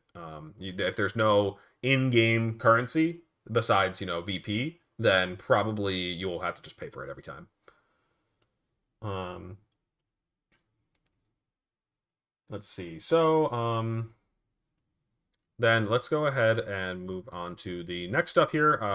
Actually, because I think that might be it for champion stuff. I guess. Yeah, I think I talked about the think I talked about the miscellaneous stuff for the most part, except for this last one, which is that the timer is always displayed if you go to the extra info screen, which is a cool Good. change. I actually I mean, didn't know that's about that. That's kind of nuts. somebody. That one was pointed out to me as well today. I think by Jimmy saying that yeah, if you go to the extra like the stat screen, probably the one where you can look at the stages of or different things going on in Yeah. the battle, rain and Yeah. whatever. I think it displays the timer, so that's cool. All right, well, let's keep it moving here. So the handbook received a number of updates this past weekend, and a lot of them seem to be in preparation for champions. However, I did talk to a judge friend as well, and they're thinking that not all this stuff should be taken as like 100% like face value for Pokemon champions. They are still very much going to be figuring out some of these things when the game actually releases. That said, let's read what the handbook is mentioning now. And so this one and the first one, Gabby points out eligibility lists released via Home. That's just the legal list of Pokemon is going to be in Pokemon Home. I hope that there's a way to do it also in the actual source game, but like whatever. I guess they might just like wanna maybe they have an easier time releasing news updates in Pokemon Home than they do having them in Pokemon Champions. I guess I don't really know, but sure. And rental teams are now replica teams, which besides that, we don't really know what that means. We still replica is distinct from rental, and I think it absolutely will mean something different. We got into that last week. I'm not going to get into That's a this very week. scary word. It is. I agree, Justin, 100%. But well, we're gonna have to wait a week to find out what replica truly means. Adi? I think it might be because it's doesn't they don't want you confusing it with the rental Pokemon, right? Because right now they use different verbiage for that too, but you can have a Pokemon for a limited period of time. Yeah, is it trial? Maybe trial recruit or something? Is Trial, that the yeah. I get you. So I think replica just is a little clearer, and I hope there's no substantial changes to how they do it, but we'll see. Maybe they will make it so either you can't use these in ranked or I don't know. We'll see what they do with replica teams, but obviously can't use them in competition. That part shouldn't be new to anyone. I feel like Okay. it might be like they might give you like a blueprint of the team, and then you might have to like spend some type of VP to That's I use think them. kind of what Carson was suggesting last week as well. So Ivan, I think your Okay. your suggestion is not sorry, your theory does not sound that ludicrous. It sounds very possible. So one thing is they mention it in the rules, right? You have to like submit a replica team when you submit your team or whatever. Let's see. If they're gonna share the replica team feature in Pokemon Champions, team IDs, team check. Yeah, it's just kind of the same stuff. Like it's pretty much one for one the same stuff that it says about rental codes currently. I think or at least that's how I think it works.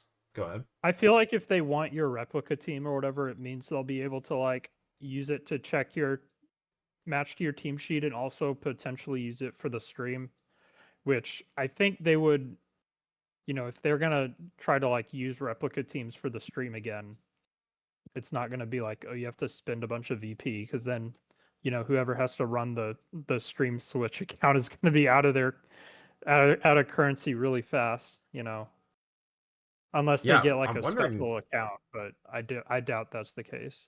I wonder if replica teams will be necessary for the stream, just because you might be able to just sign in to your account for the stream setup. Maybe. Like, I don't know. That's gonna take a bit. Maybe. I don't know. Maybe. Right. Right, because they have a spectator mode now too, so they don't even really Right. you could theoretically play on your own game. I don't want to be typing in my password on their Switch. I get you. Let's see. So we have a couple more rules updates. Let's go through these. This one, I feel like maybe reading in a bit too much to it. It doesn't like we still have a lot like other aspects of the 2026 season that are not champions, but I wouldn't. It's not like a unsafe bet to say that open team sheets will be confirmed. Will be coming back. But this says Team list. The 2026 Pokemon VGC season will utilize an open team list format. Competitors are required to provide a legible and accurate list of the Pokemon that compromise their team. I think also worth noting the players that posted their demo experience on YouTube.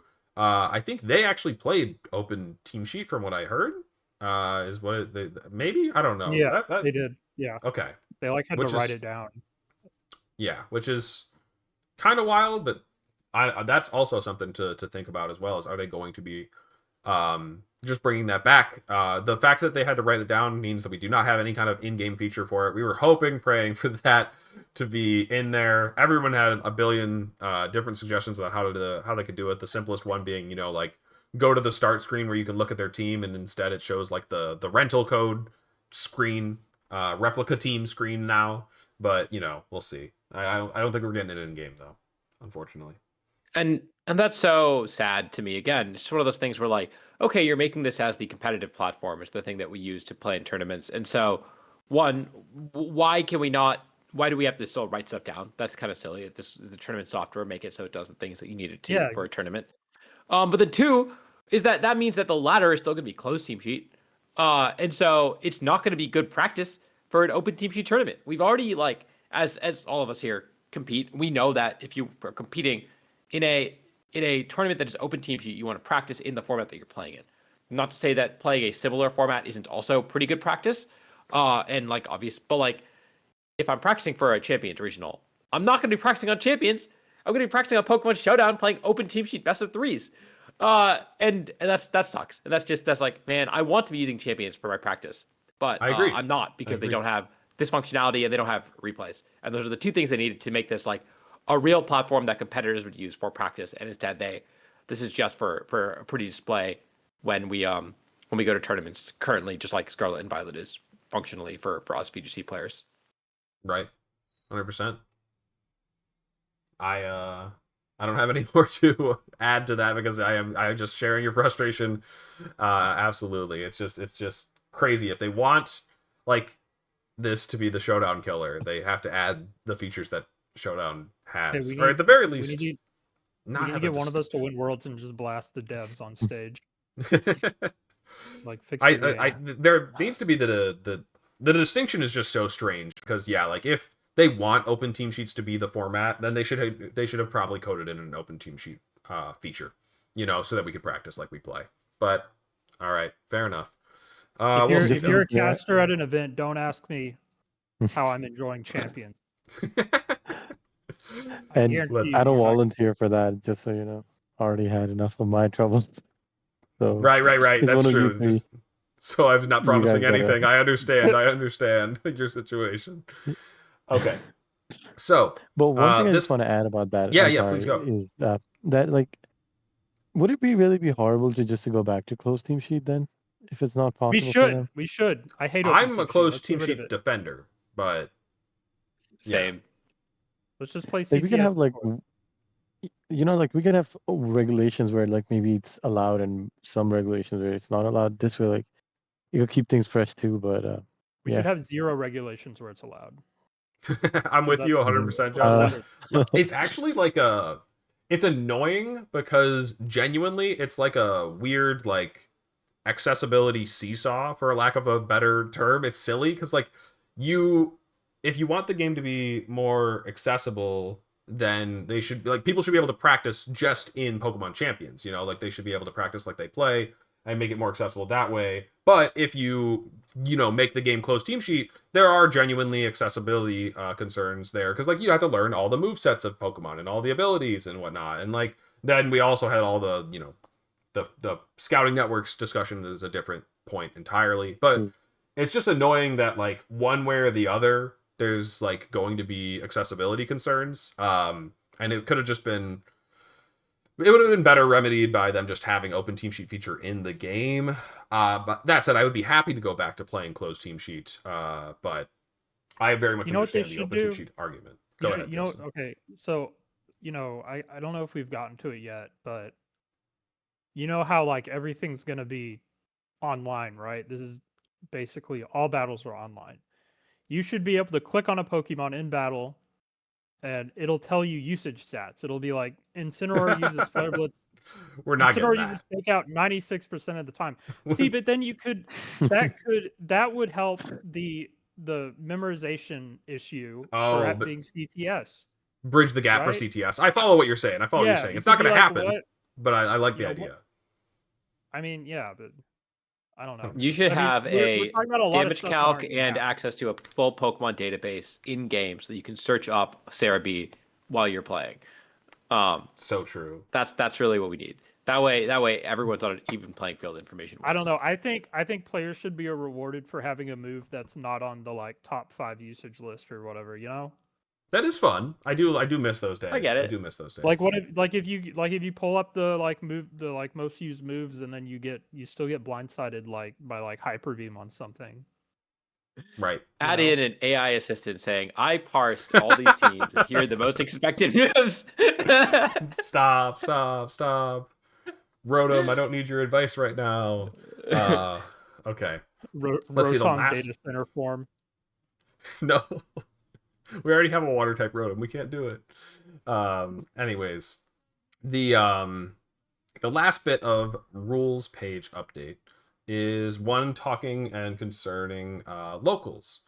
And it's talking about there's like no local connection basically. Like you can only connect to other opponents via the internet.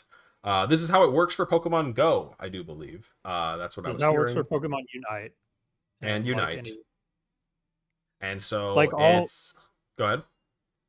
Like if you download a game on your phone, pretty much all games now are like you have to connect to the internet to play it to like verify it, which as we're kind of getting into, it does suck, but that's kind of like what we have to deal with, and it's going to hurt locals as we're about to talk about, but No, it was yeah. necessary.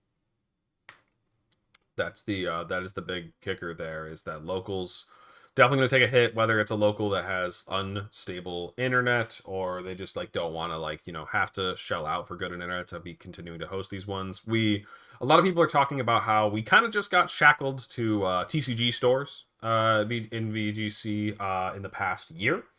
They decided that you have to be at like a regular old game store for these, and it is pretty tough because we talked about this last week with Carson, and he had a lot of good points about how the monetization in the game should hopefully be good and strong, and people are going to want to put money into the game so that can help support our circuit and stuff like that. We're not buying stuff at card game shops as often as the hosts would probably like us to, and that's totally understandable on their end. And we don't really want to be there because of kind of the same reason. We just need to be in a space that we can compete in. So it would be nice to be able to return to libraries and college campuses and stuff like that. I've had some great tournament experiences in libraries at locals back in Chicago. Those were those were a lot of fun. I'm hoping that something is done regarding this, and that they aren't just gonna expect stores to just put up with us when we have an even extra burden to load onto them. It's just gonna make them want to dissociate from VGC entirely. Even before this, like you'd call up game stores and be like, "Hey, can you run VGC locals?" And they'll be like, "Oh, we're a card game store. Why should we have a video game tournament?"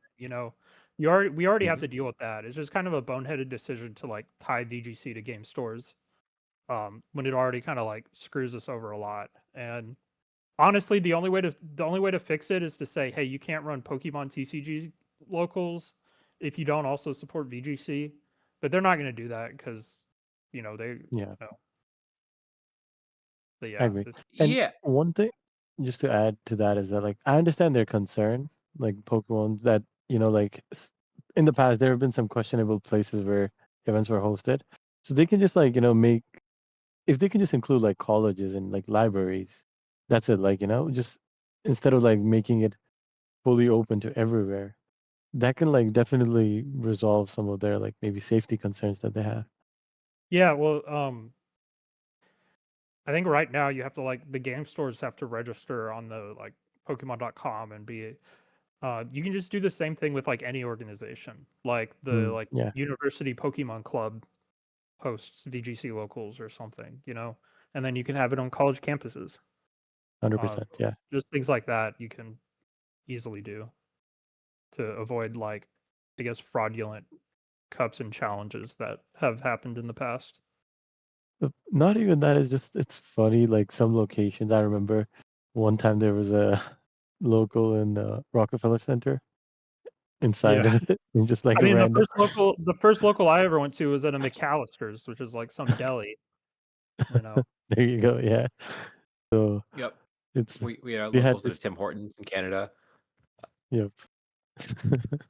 But no, I think, I don't know if so. First off, this is not new news about the not being able to host locals at anywhere except for a card store. Essentially, the rule is that you have to be associated with a league, and leagues are run by card stores. And this also not only has the sketchy location thing that I mentioned, or people trying to skirt the rules with how they host locals, but also with now they're distributing more product to locals, and that's another thing. So there's a bunch of different aspects of it, but it's really frustrating because I do think that college campuses especially was just a perfect environment for VGC to happen. But now, like, again, the problem is the internet at locals. Card stores do not need to have public internet. That's not like a prerequisite for them doing their business. And so now, again, it is just a really, really like big impediment to them hosting these events. Is like I've seen many TOs come out and say this is going to make it harder for me to host events. And like Justin said, as it is, there's a lot of pushback when you ask card stores to host VGC events. Now they're even less likely to host it. And on top of that, maybe this is maybe a little more conspiratorial, but like now VGC players are going to be asked to spend more money than they were in the past to continue playing VGC by putting money into this mobile game, which maybe means they are less likely to spend money in card stores as well, right? Like, not that we spent a lot of money at card stores in the first place, but I don't know. I just feel like they have to do something about it, and I'm curious which direction they're going to take. Whether they make it so cards you don't have to host at card stores as much, and they lead into the community that we have right now that is not so like league oriented, or if they just find a way to convince these stores to host VGC events, be it through what Justin said, you have to host VGC events to get certain different tiers of whatever, or maybe they like literally just send out a modem, right? Like it's like $20 a month. Can you incentivize people to host a challenge by giving them a $20 a month modem? Like that's not like that unreasonable an ask for the Pokemon Company to support their local leagues where they are forcing you to go through a game store. You're only giving these to game stores. It's not like you're sending out modems at random addresses, So these are you said that you could only host cups at places where you built a relationship with them. Now leverage that relationship to make it so this can work. And all that being said, Lorcy, our ambassador, did not only respond to my tweet about this, but also made his own post about this, and is getting feedback. And it sounds like he is escalating it. And we don't have locals on champions until the summer for the summer unofficial locals that we talked about last week.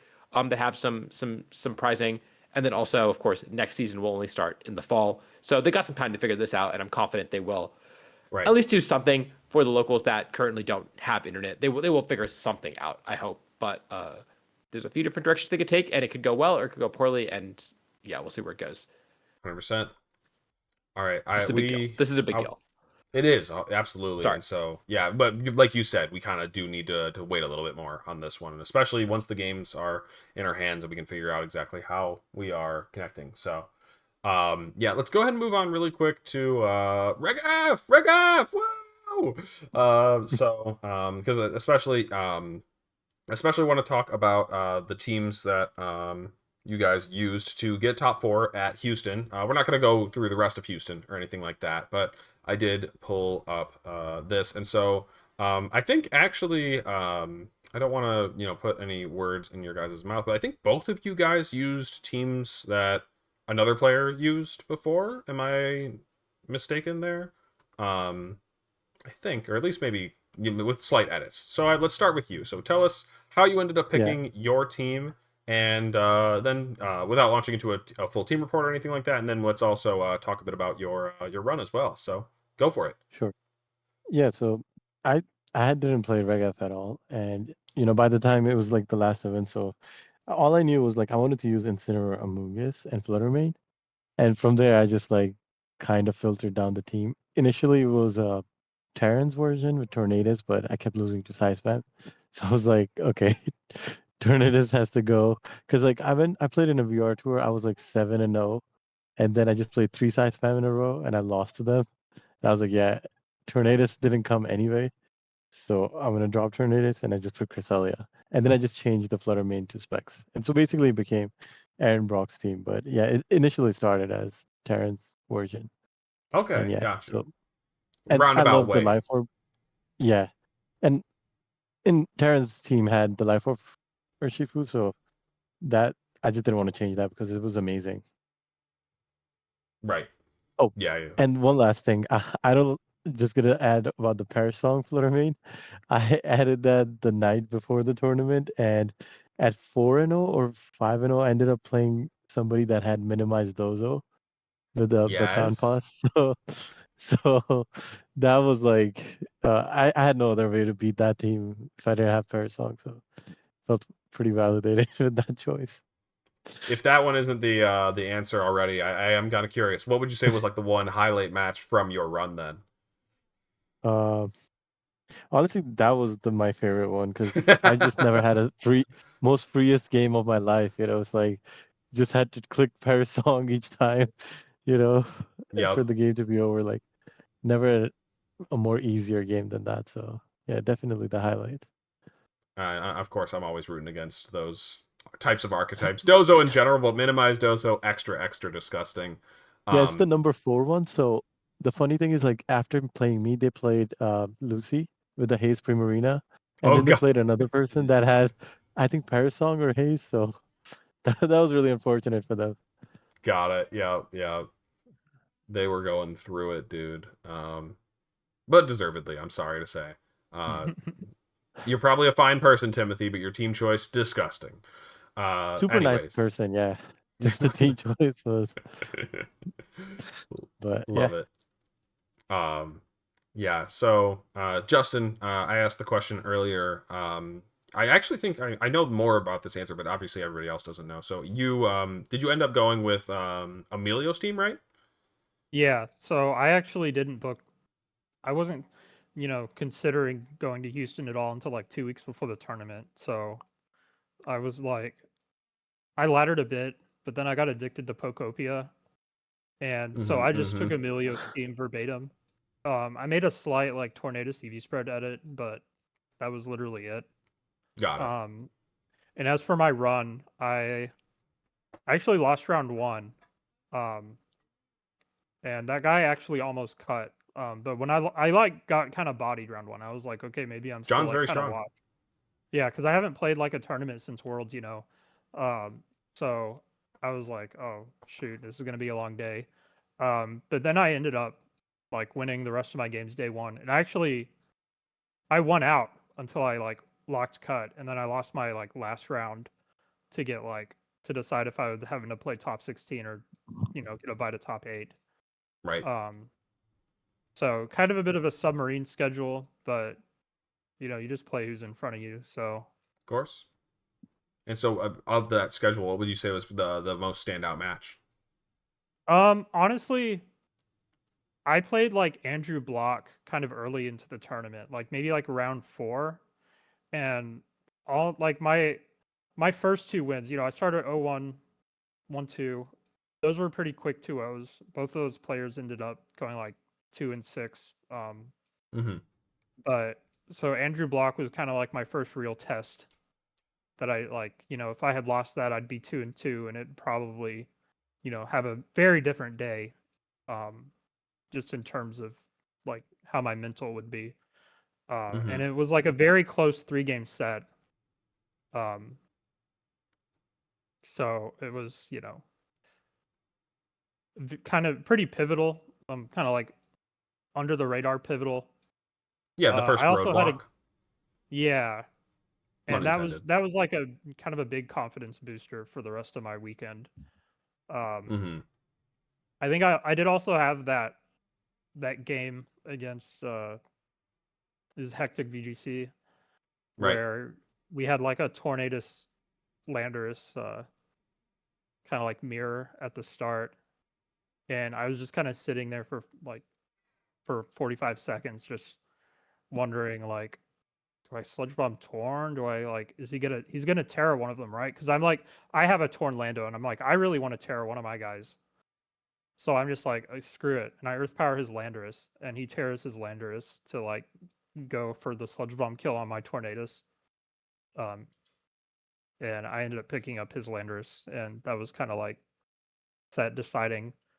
That Right. was like the last round of day 1, so I still would have been in day 2 technically. But it was just kind of a fun, kind of a crazy read play that I had during the weekend. Yeah. I have to say one thing is that Yeah. Go ahead. I'm so sad I lost Justin as a balance. King to a Torn Timmy. Oh. That like made me sad. I mean, that was. I'll run balance again. It's just I don't think balance is. I think balance is really hard to pilot in Reg F, and I don't really like the format. So I'm just gonna click my Flutter Chi buttons and also have an Amoonguss. Carson almost brought the team, but he was like, I think the set that made him not want to like, we were laddering together, and I was kind of like not paying attention game 1, so he was kind of doing his own thing, and he lost.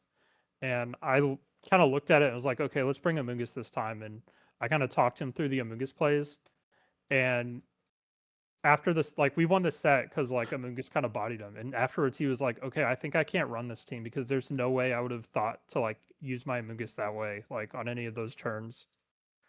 So it was fun getting to use Amoonguss, and definitely whenever I had a matchup where Amoonguss was really good, I would just kind of body my opponent. That's kind of why, like, I think if you see like top 8, top 4, honestly, like I struggled in both of those matchups. Even when I won in top 8, it was just kind of hard because both of those teams are like not teams you want to bring Amoonguss into. Right. And actually, my like adjustment for game 3 of like I think top 8, and maybe the like stream match I played in Swiss, was dropping Amoonguss for Flutter Main and just going all in on the Tailwind mode, which isn't like kind of in my nature as a player, but ended up working out for 2 of those games.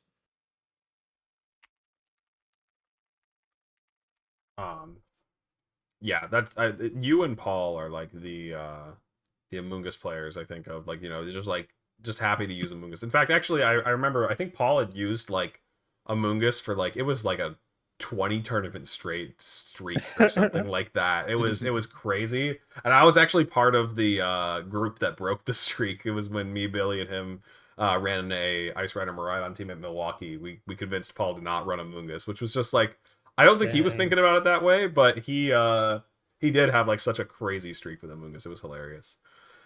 All right. Yeah, same. I can't drop Amoonguss. I feel like I don't know what to do with myself then. Rafa was trying to convince me to like run his version of Crest or Saluna. I'm like, there's no Amoonguss here. Like, I don't know what to do. That was the first thing you said. You were like, I want to run instant Amoonguss. Like, so I was like, we're gonna start today by eating a sandwich.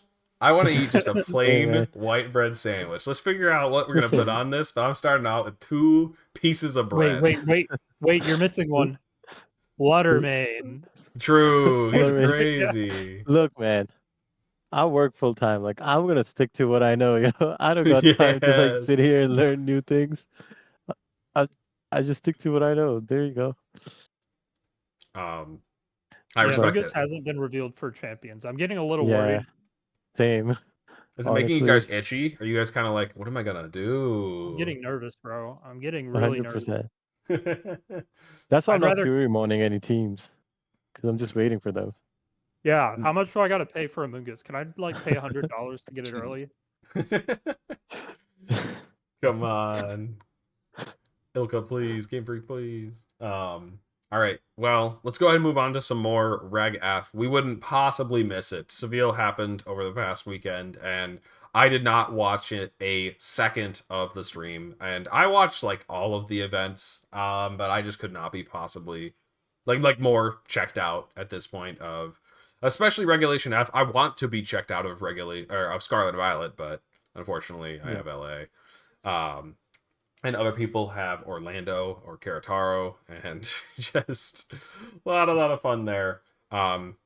So, Juan, congrats on your win. I know not a whole lot about it except that you won with a slight variation of the Zach Weed team that you know and love. Mhm. I think it's Scarf Ursh here instead, and maybe another Yep. change or two I could see. Maybe one. That's actually it's Icy Wind on Torn, which we did not have. Right. We Okay. had Protect, right? what we have Protect, yeah. Yeah. Which I like. I like Icy Wind. In fact, we were talking about dropping Rain Dance for Icy Wind. At one point afterwards, if we had continued playing this regulation, I would have probably done that. So I like it. I also liked Scarf personally. That was something that I was on and I ran at UIC, even though Zach didn't.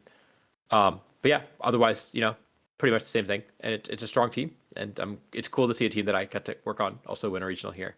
It's like I don't want to be doomer sounding at all. Like this isn't exactly how the whole format has gone, but like the format, like this stuff is just so consistent. It's crazy. The size spam crown stuff at this point, like it's really got a great handle on the format. Like it might not have like taken all of the spots over in Houston, but like a very similar team did end up winning. And yeah, there's definitely differences, but yeah, just size spam, so flexible, so strong, and honestly, yeah, probably a lot more to say about the second place team because Great Tusk, making a return here at the end, did not get to go back to his format. Regulation B did not end up winning any of the polls, but still ended up making it to almost a regional win. Kind of awesome. I feel like Great Tusk was like a when it was good, it was never a Pokemon that pissed me off. It felt like it was very honest, had like clearly defined strengths and weaknesses. So it's cool to see it making it this far. I kind of love it. Yeah, I definitely agree. It was, I was, this was like the only matches I watched with the Great Tusk one. And it was really The in the putting in work finals. too on the stream games. Yeah. And I think in the top cut matches too. It was pretty good. That's sick. Um, That's so sick. And I thought they weren't alone, right? There was like multiple people running it, I think. Yeah, there was 4 of them. Okay. Some of them had decent runs with it as well. It's funny, yeah. Literally, the only people that made points with or got points with Great Tusk were all in the same group, which is to be expected when you're using a bit of a niche Pokemon like that. Let's see, Dozo stuff here, top 4. Otherwise, just some type of balance team. Not exactly a cut and dry balance team, but it's just it's that other one. Sorry, the POW was confusing me. But it's actually just the same old team that uses Speed Booster Flutter, but the Urshifu, sometimes Dark Urshifu, is Chen Pao. Okay. And I did not realize there was a 12-0 in Swiss. That's actually insane. Ended up getting cursed to lose in top 8. Very unfortunate there. Just using standard But balance at type least they stuff. got to oh, buy it's the not top bad. They did. Hmm. That they did earn. Roberto Parente, very strong size spam player, and then Aurelian Soul also using more size spam to make it into the top cut here, top 8. Davide Fazio also been on a very strong run this season. We had him on Tub Takes a couple weeks back. Still managing to do well with more balanced stuff. The King Gambit Snow team that Elizabeth made, making like fringe appearances here and there. It's definitely not like a meta sweeping team, but still, we talked about it before. And I think that's probably it for the rest. Rain has not had a huge impact like Pelipper Rain, but this one is, I guess, a little bit different than the usual one, but still just kind of looks like a Rain team, of course, or Shifu Among Us hanging out. And I think that's about it. Yeah, I don't know if there's any other crazy teams that made day 2 here. I'm going to take a quick look. I see 2 Gigas Wheezing teams. There was actually a good amount of Dozo Geary. I feel like I'm seeing, yeah, Wheezing Dozo Geary teams. So Hard Trick Room, more of that Great Tusk. And yeah, I think that's probably it. Because yeah, we're at. Oh, there's a lot of 8 and 4s. Here we go, 7 and 5. Yeah, nothing else too surprising. Grey Tusk probably the big story of this weekend. Okay. So with that, we're done with Regulation F, right?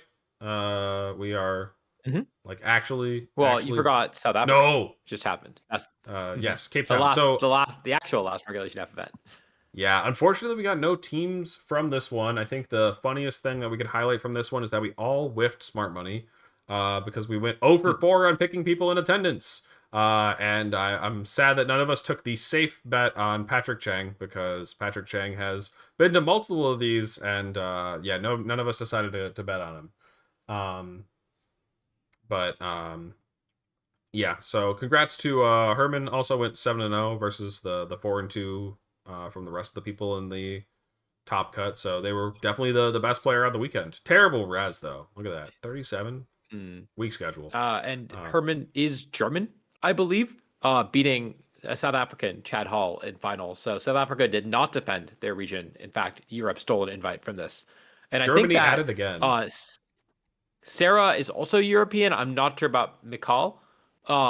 So it might be 2 or 3 Europeans getting points from this and really throwing a wrench in the world's race for them. Also, we were teasing about Carson did a semi-joke pick here, picking Billa, who has been in attendance of this event before. Billa was in Seattle. I didn't actually see him myself, but my wife did. Ran into Billa at a Pokemon event thing, and it was just like, wait a minute, he's just in a completely different place. So hilarious. And with that, then let's move on to our final thing here, because we've definitely gone a little bit long here, and I want to try to wrap things up, and that is previewing Orlando and Querétaro. So we're gonna pick our smart monies for those, and I think we have people going to each of those in the call. Sohaib, are you going to either? I can't remember. No, I unregistered from Orlando. I just couldn't bring myself to playing anymore. Scarlet Violet. That's I was just very respectable, very understandable. So then, Justin, you're doing Orlando, right? Yeah. Okay. Can you tell me the attendance number on that one? Let me check. And then Adi, you're going to Querétaro, right? I sure am, and it's got 336 registrations. 326, excuse me. It's capped. Right. Orlando's at 805. 805. Wow. That's crazy. People still want to play that. Wow. Right. People like Pokemon. Orlando is just too accessible, I guess, has got to be the thing here, right? Like that's just True, yeah. I mean, I got flights just for like $100. So I mean, we just don't have events that don't hit 700 people in the United States anymore. That's just the default nowadays, which is pretty cool. It is. If it's a, I thought Houston was kind of low. Maybe I was wrong, but Houston had like almost 700, yeah. They had like expensive flights because of the rodeo or something. Yeah. Yeah, and like it was the very weekend. last event of Reg F, right? Like it was a tough style to still nearly hit 700. You know, so, honestly, people also probably thought Orlando was going to have champions. Yeah, but they have good refund policies. I was very much registered for this and very much unregistered for it. So you would think. Yeah, but maybe some people booked flights. Yeah, that's fair. That's fair. Those people that got a little too ahead of themselves. Like just me. Locked in, like Justin here. Like so a $100 flight, non-refundable. I actually only grabbed 3 past events for this one, Scarlet and Violet only. And so for Orlando, the thing is, I would honestly think Wolf is going just because of his like incredible history here. It's not the largest tournament in history with like it was when he ended up 2 times winning it both times, and so and then I also grabbed Atlanta, the most recent Atlanta that Daniel Yu won, because it's in the same region, same ballpark, not Florida, but close enough by, and a little more recent than Wolf's 2 Orlando wins. So with that said, looking through some names, I think Ashton's going. James, I would bet on no. Chuppa, I also think no. not Emilio going. Yeah, is, I Chopper's not believe, going. going to Orlando. Toller is probably isn't Toller in that area? I thought Toller was Yeah, all right. he's in kind of not like in Florida, but in the South. And then Adi, just last week we talked to Carson and Dylan. Weren't they both going to this? That sounds right. I think so. Carson is going, yeah. Yeah, I think they both said that they were going to this, which was hilarious talking to the regional finals of the past two events. And then they're like, yep, a couple weeks down the line, I'm also going to Orlando to play more Scarlet and Violet. I mean, Dylan's also from that area of the U.S. Oh, wait a minute. Is Dylan He's Matthews like a Florida? Carolina. Carolina. Carolina. Oh, okay. Got it. Brian Collins.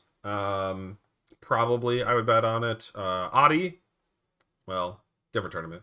No, different tournament. And so let's see. Just glancing through. That's probably good. Nails isn't doing this one. He is, I nope. thought. Did he cancel? Wait, is it Nails? Is Nails? No, doing I think he Orlando? is going. I think he is Oh, going. you're right. No, I think he he said is. he's too He late is in the doing season it. to be able to skip events. Also, by the way, I think Frieza might be going to this one as well. Oh, fun.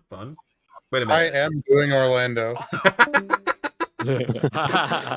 As soon as I heard the sound, I knew who it was gonna be. I was like, "Oh, right." Paul, I think actually didn't Paul say he was going to this one? I feel like I don't think so, no. I think he's doing Noah? Indianapolis. Maybe Paul's doing Indy. Okay. All right. Let's go on to the next one then. So the more recent Orlando, Neil. Okay, no, let's move on. Justin Karras. Actually, I think Justin could be going to this one. I haven't seen. I mean, he was at Houston, so he'll probably be at Orlando. Got it. Chef, I would also say probably. Oh no, actually, Chef did just literally qualify for Worlds already, huh? So, but I feel like it was maybe late enough that this could have already been booked. Very possibly. So definitely a chance there. I think Lorcy could be there. Zach Weed, you were in the chat earlier. Are you going to this one? Charles Moses, maybe. Don't think Karras is going. Okay. Let's see. Rowan Hall just put out that website. I wonder if Rowan's going to this tournament though. Aaron Brock could be. Aaron Brock's from California though, right? I think so. Isn't his username Clippers? You're gonna all yell at me because I don't know where the Clippers are from. Yeah. That's his That's an LA that's team, his right? name. Yeah. Yes. But- Okay. The Yeah. Los Okay. Angeles Clippers. Los Angeles Clippers. That yep. The spring break flight prices are brutal. Isn't it also Easter or whatever? It is also Eastern. Like they just It's happening this suck. weekend. This coming Yes. weekend is. I'm like, oh shit! Wow, I completely forgot. I didn't even know when it was. I lost track of it. No, it's insane. So just like such really dumb timing for this tournament. And it's not even. It would have been wild if this was like all going on, and then it was also the first tournament of champions. But now it's just like the first tournament of Red Guy's return. Hooray! Yippee! I feel like Orlando's always scheduled on like one of the major holidays. Like I remember like one time it was like on Thanksgiving or something. It was like a while back in like 2019 Sure. or something. It was Oh, that was not. That was a Florida one, right? I think that was maybe not. yeah, Orlando, it was a Florida. It was like Daytona. Is that the one that was like famously 36 people or whatever? I don't remember. Yeah. That was Daytona. Yeah. Oh, okay, Daytona. Okay. Same difference though. Here's Dylan Matthews actually in top 16. And so yeah, then let's go over to the last one. So in Atlanta, Yuki. I could see maybe Yuki going. Daniel Yu, almost certainly going. I think. I think Daniel's in the area. I think Daniel also Close like a. Yeah.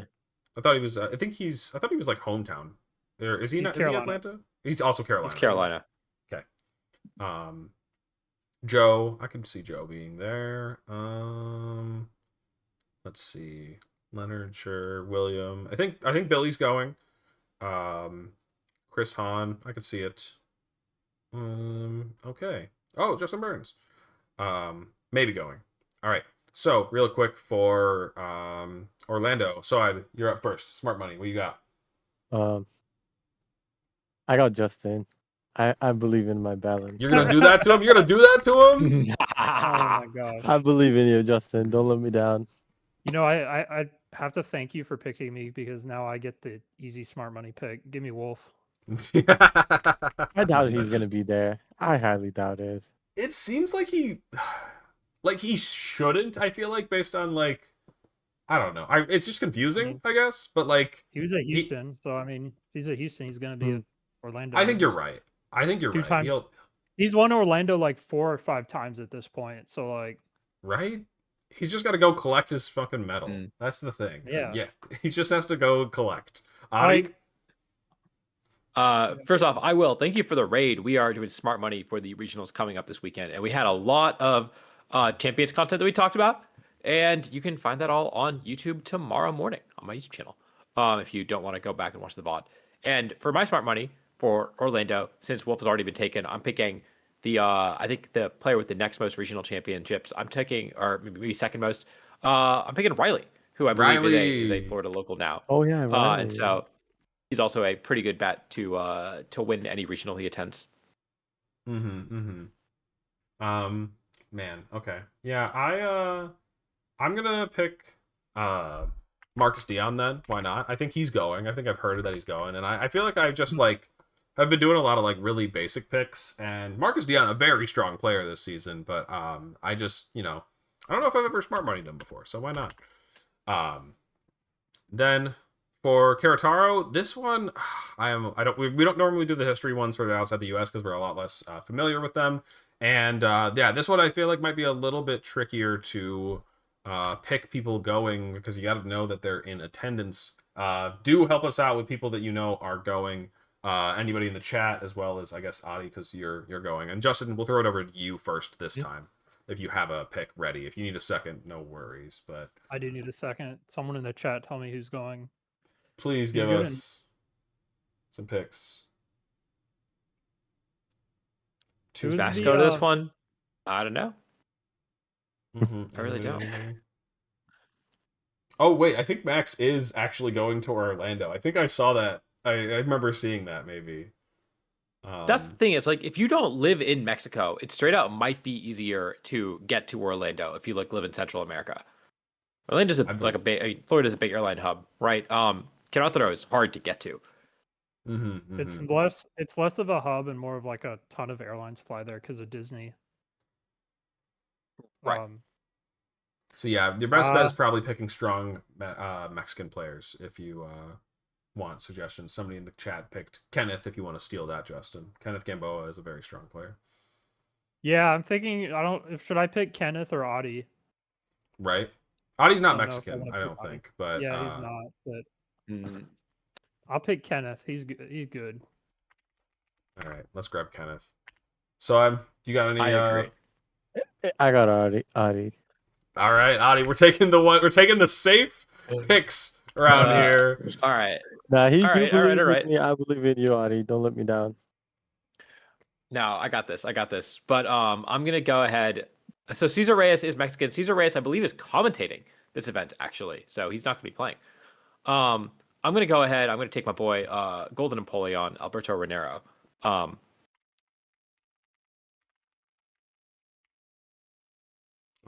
Okay. Trying to think. Do you think like Wanfi would be going to this one? I feel like probably That's a not. long way. Right? Yeah, you have to fly to Mexico City and then drive 2 hours basically. Or there's a small airport there, but you're connected Renzo to Mexico City for sure. Maybe I could maybe do Renzo Navarro. You're not gonna pick Chemo? I do know Chemo's going. I don't know if I have that You know much. Chemo's going. I wasn't sure if he canceled or not. Yeah, actually, I was also in the same boat because I didn't know if Chemo was feeling like backing out of that one. We could what? Yeah. Oh, you know what? Who is? Oh, Not Alec is really good. Maybe I'm thinking of a different Alec. Who's the one I played at Vegas? Who's the player I played at Vegas? Vegas. Vegas, find me. Where am I? This Where am I Alec at? is really good with the hard trick-roams. Oh, not an Alec, an Alexander. I'll pick Alexander. Why not? He's actually been doing pretty good lately. So he's had a pretty strong season. There we go. We'll just leave it like that. Don't even edit it. It looks perfect. Does that have a link in it? It does have a link. Maybe I will fix it. I don't like that. Perfect. All right. Alex picking Alex. What a pick. All right. And that's going to be it for Smart Money. And I think also for this episode of Tub Takes, a little bit extended. So I'm sorry for keeping you a little bit longer. There was just so much to talk about. This was a lot of fun. So yeah, there was just a lot of fun stuff to cover in this one. So we already plugged it like 3 minutes ago, but I'll mention it again. So if you are here now, but you didn't catch the beginning of the show and you want to hear us talk about all the different champions news and stuff, or if you just prefer to, consume this through YouTube, this is uploaded on YouTube tomorrow at CK49. I took away Pokopia time from these boys. So true. So have you been playing it as well? I've gone through it, bro. yeah, I've been playing it nonstop. Oh my god, the Pokopia craze. I love it. Yeah, it's but of course, both you guys, thank you guys for coming on this week. It was so fun to get to talk to you. Thank you. yeah, thank you for having us. Yeah. All right, so yeah, I already mentioned where you can find this on YouTube, and we'll be back next week. I can't say for certain what we're planning on doing that one. I'm probably gonna have to talk about that with Adi off air, because yeah, there's just the timing is weird with champions coming out and everything. So it might next week is not going to be usual for sure. If you know what time Champions comes out, please leave a comment on this YouTube video, because I would like to plan around that if it's not 100%. like during work hours. 100%. All right. We're going to send you over to US VGC, who is doing top 16 and top 8, their stream for their tournament. So go check them out. Say hi. All right. Y'all have a good night then, and peace out, peeps. Catch you later.